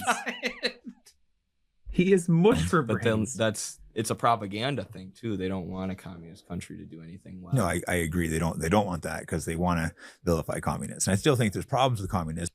No, I think they just want their billionaires to always reappear and never disappear. I think that's really what it is. The people that actually make things happen in the country, and our government just tries to control it, but they actually know that they create everything. I wonder what they do with the funds from the billionaire. I'm assuming they just put somebody else in charge who's more loyal to the state and will do what they say. That's what I assume they do. Well, no, it's left up to a liberal democracy, Patrick. I'm sure. They'll let it's the very market fair. Decide. Yeah, exactly. They're going to let the market decide, 100%. Yes, but it would just be nice if we could actually see and let one go. Right, and that's communists say that too. Like in China, they say Stalin they say Stalin was the greatest leader of all time. He was the best communist, but he got 30% of stuff wrong and 70% of stuff right. And we need to learn from that and improve. So even communists are looking at. Well, is there a percentage for Hitler as well? What do you mean he got? How do you put that into a percentage that it was like? 30%? You're not exactly allowed to say, like, if you say Hitler got 1% of things right, which is that he loved dogs, then you're like, no, can't say that. It really is. Like, nobody, I don't want to say anything good about Hitler, but the fact that you can say, like Stalin, it's Mao, the double standard. Lenin. That's the issue that I have. Well, that's what happens when you have an entire country like indoctrinated into the Hitler is the ultimate evil and Stalin was the bad guy, but the secondary bad guy of World War II that we had to team up with to defeat the ultimate evil. One time. Like it's literally just the product of education. We talk about that. It's the same way that we talk about slavery. That one time with Hitler. That one time. What about the communism? Yeah. You know what, Patrick? I think I'm done with it right now. I think I'm fucking done with it right now. I've been done with it for 2 years since you heard me on Hunter Avalon's podcast calling him a faggot. Okay, I'm done with it.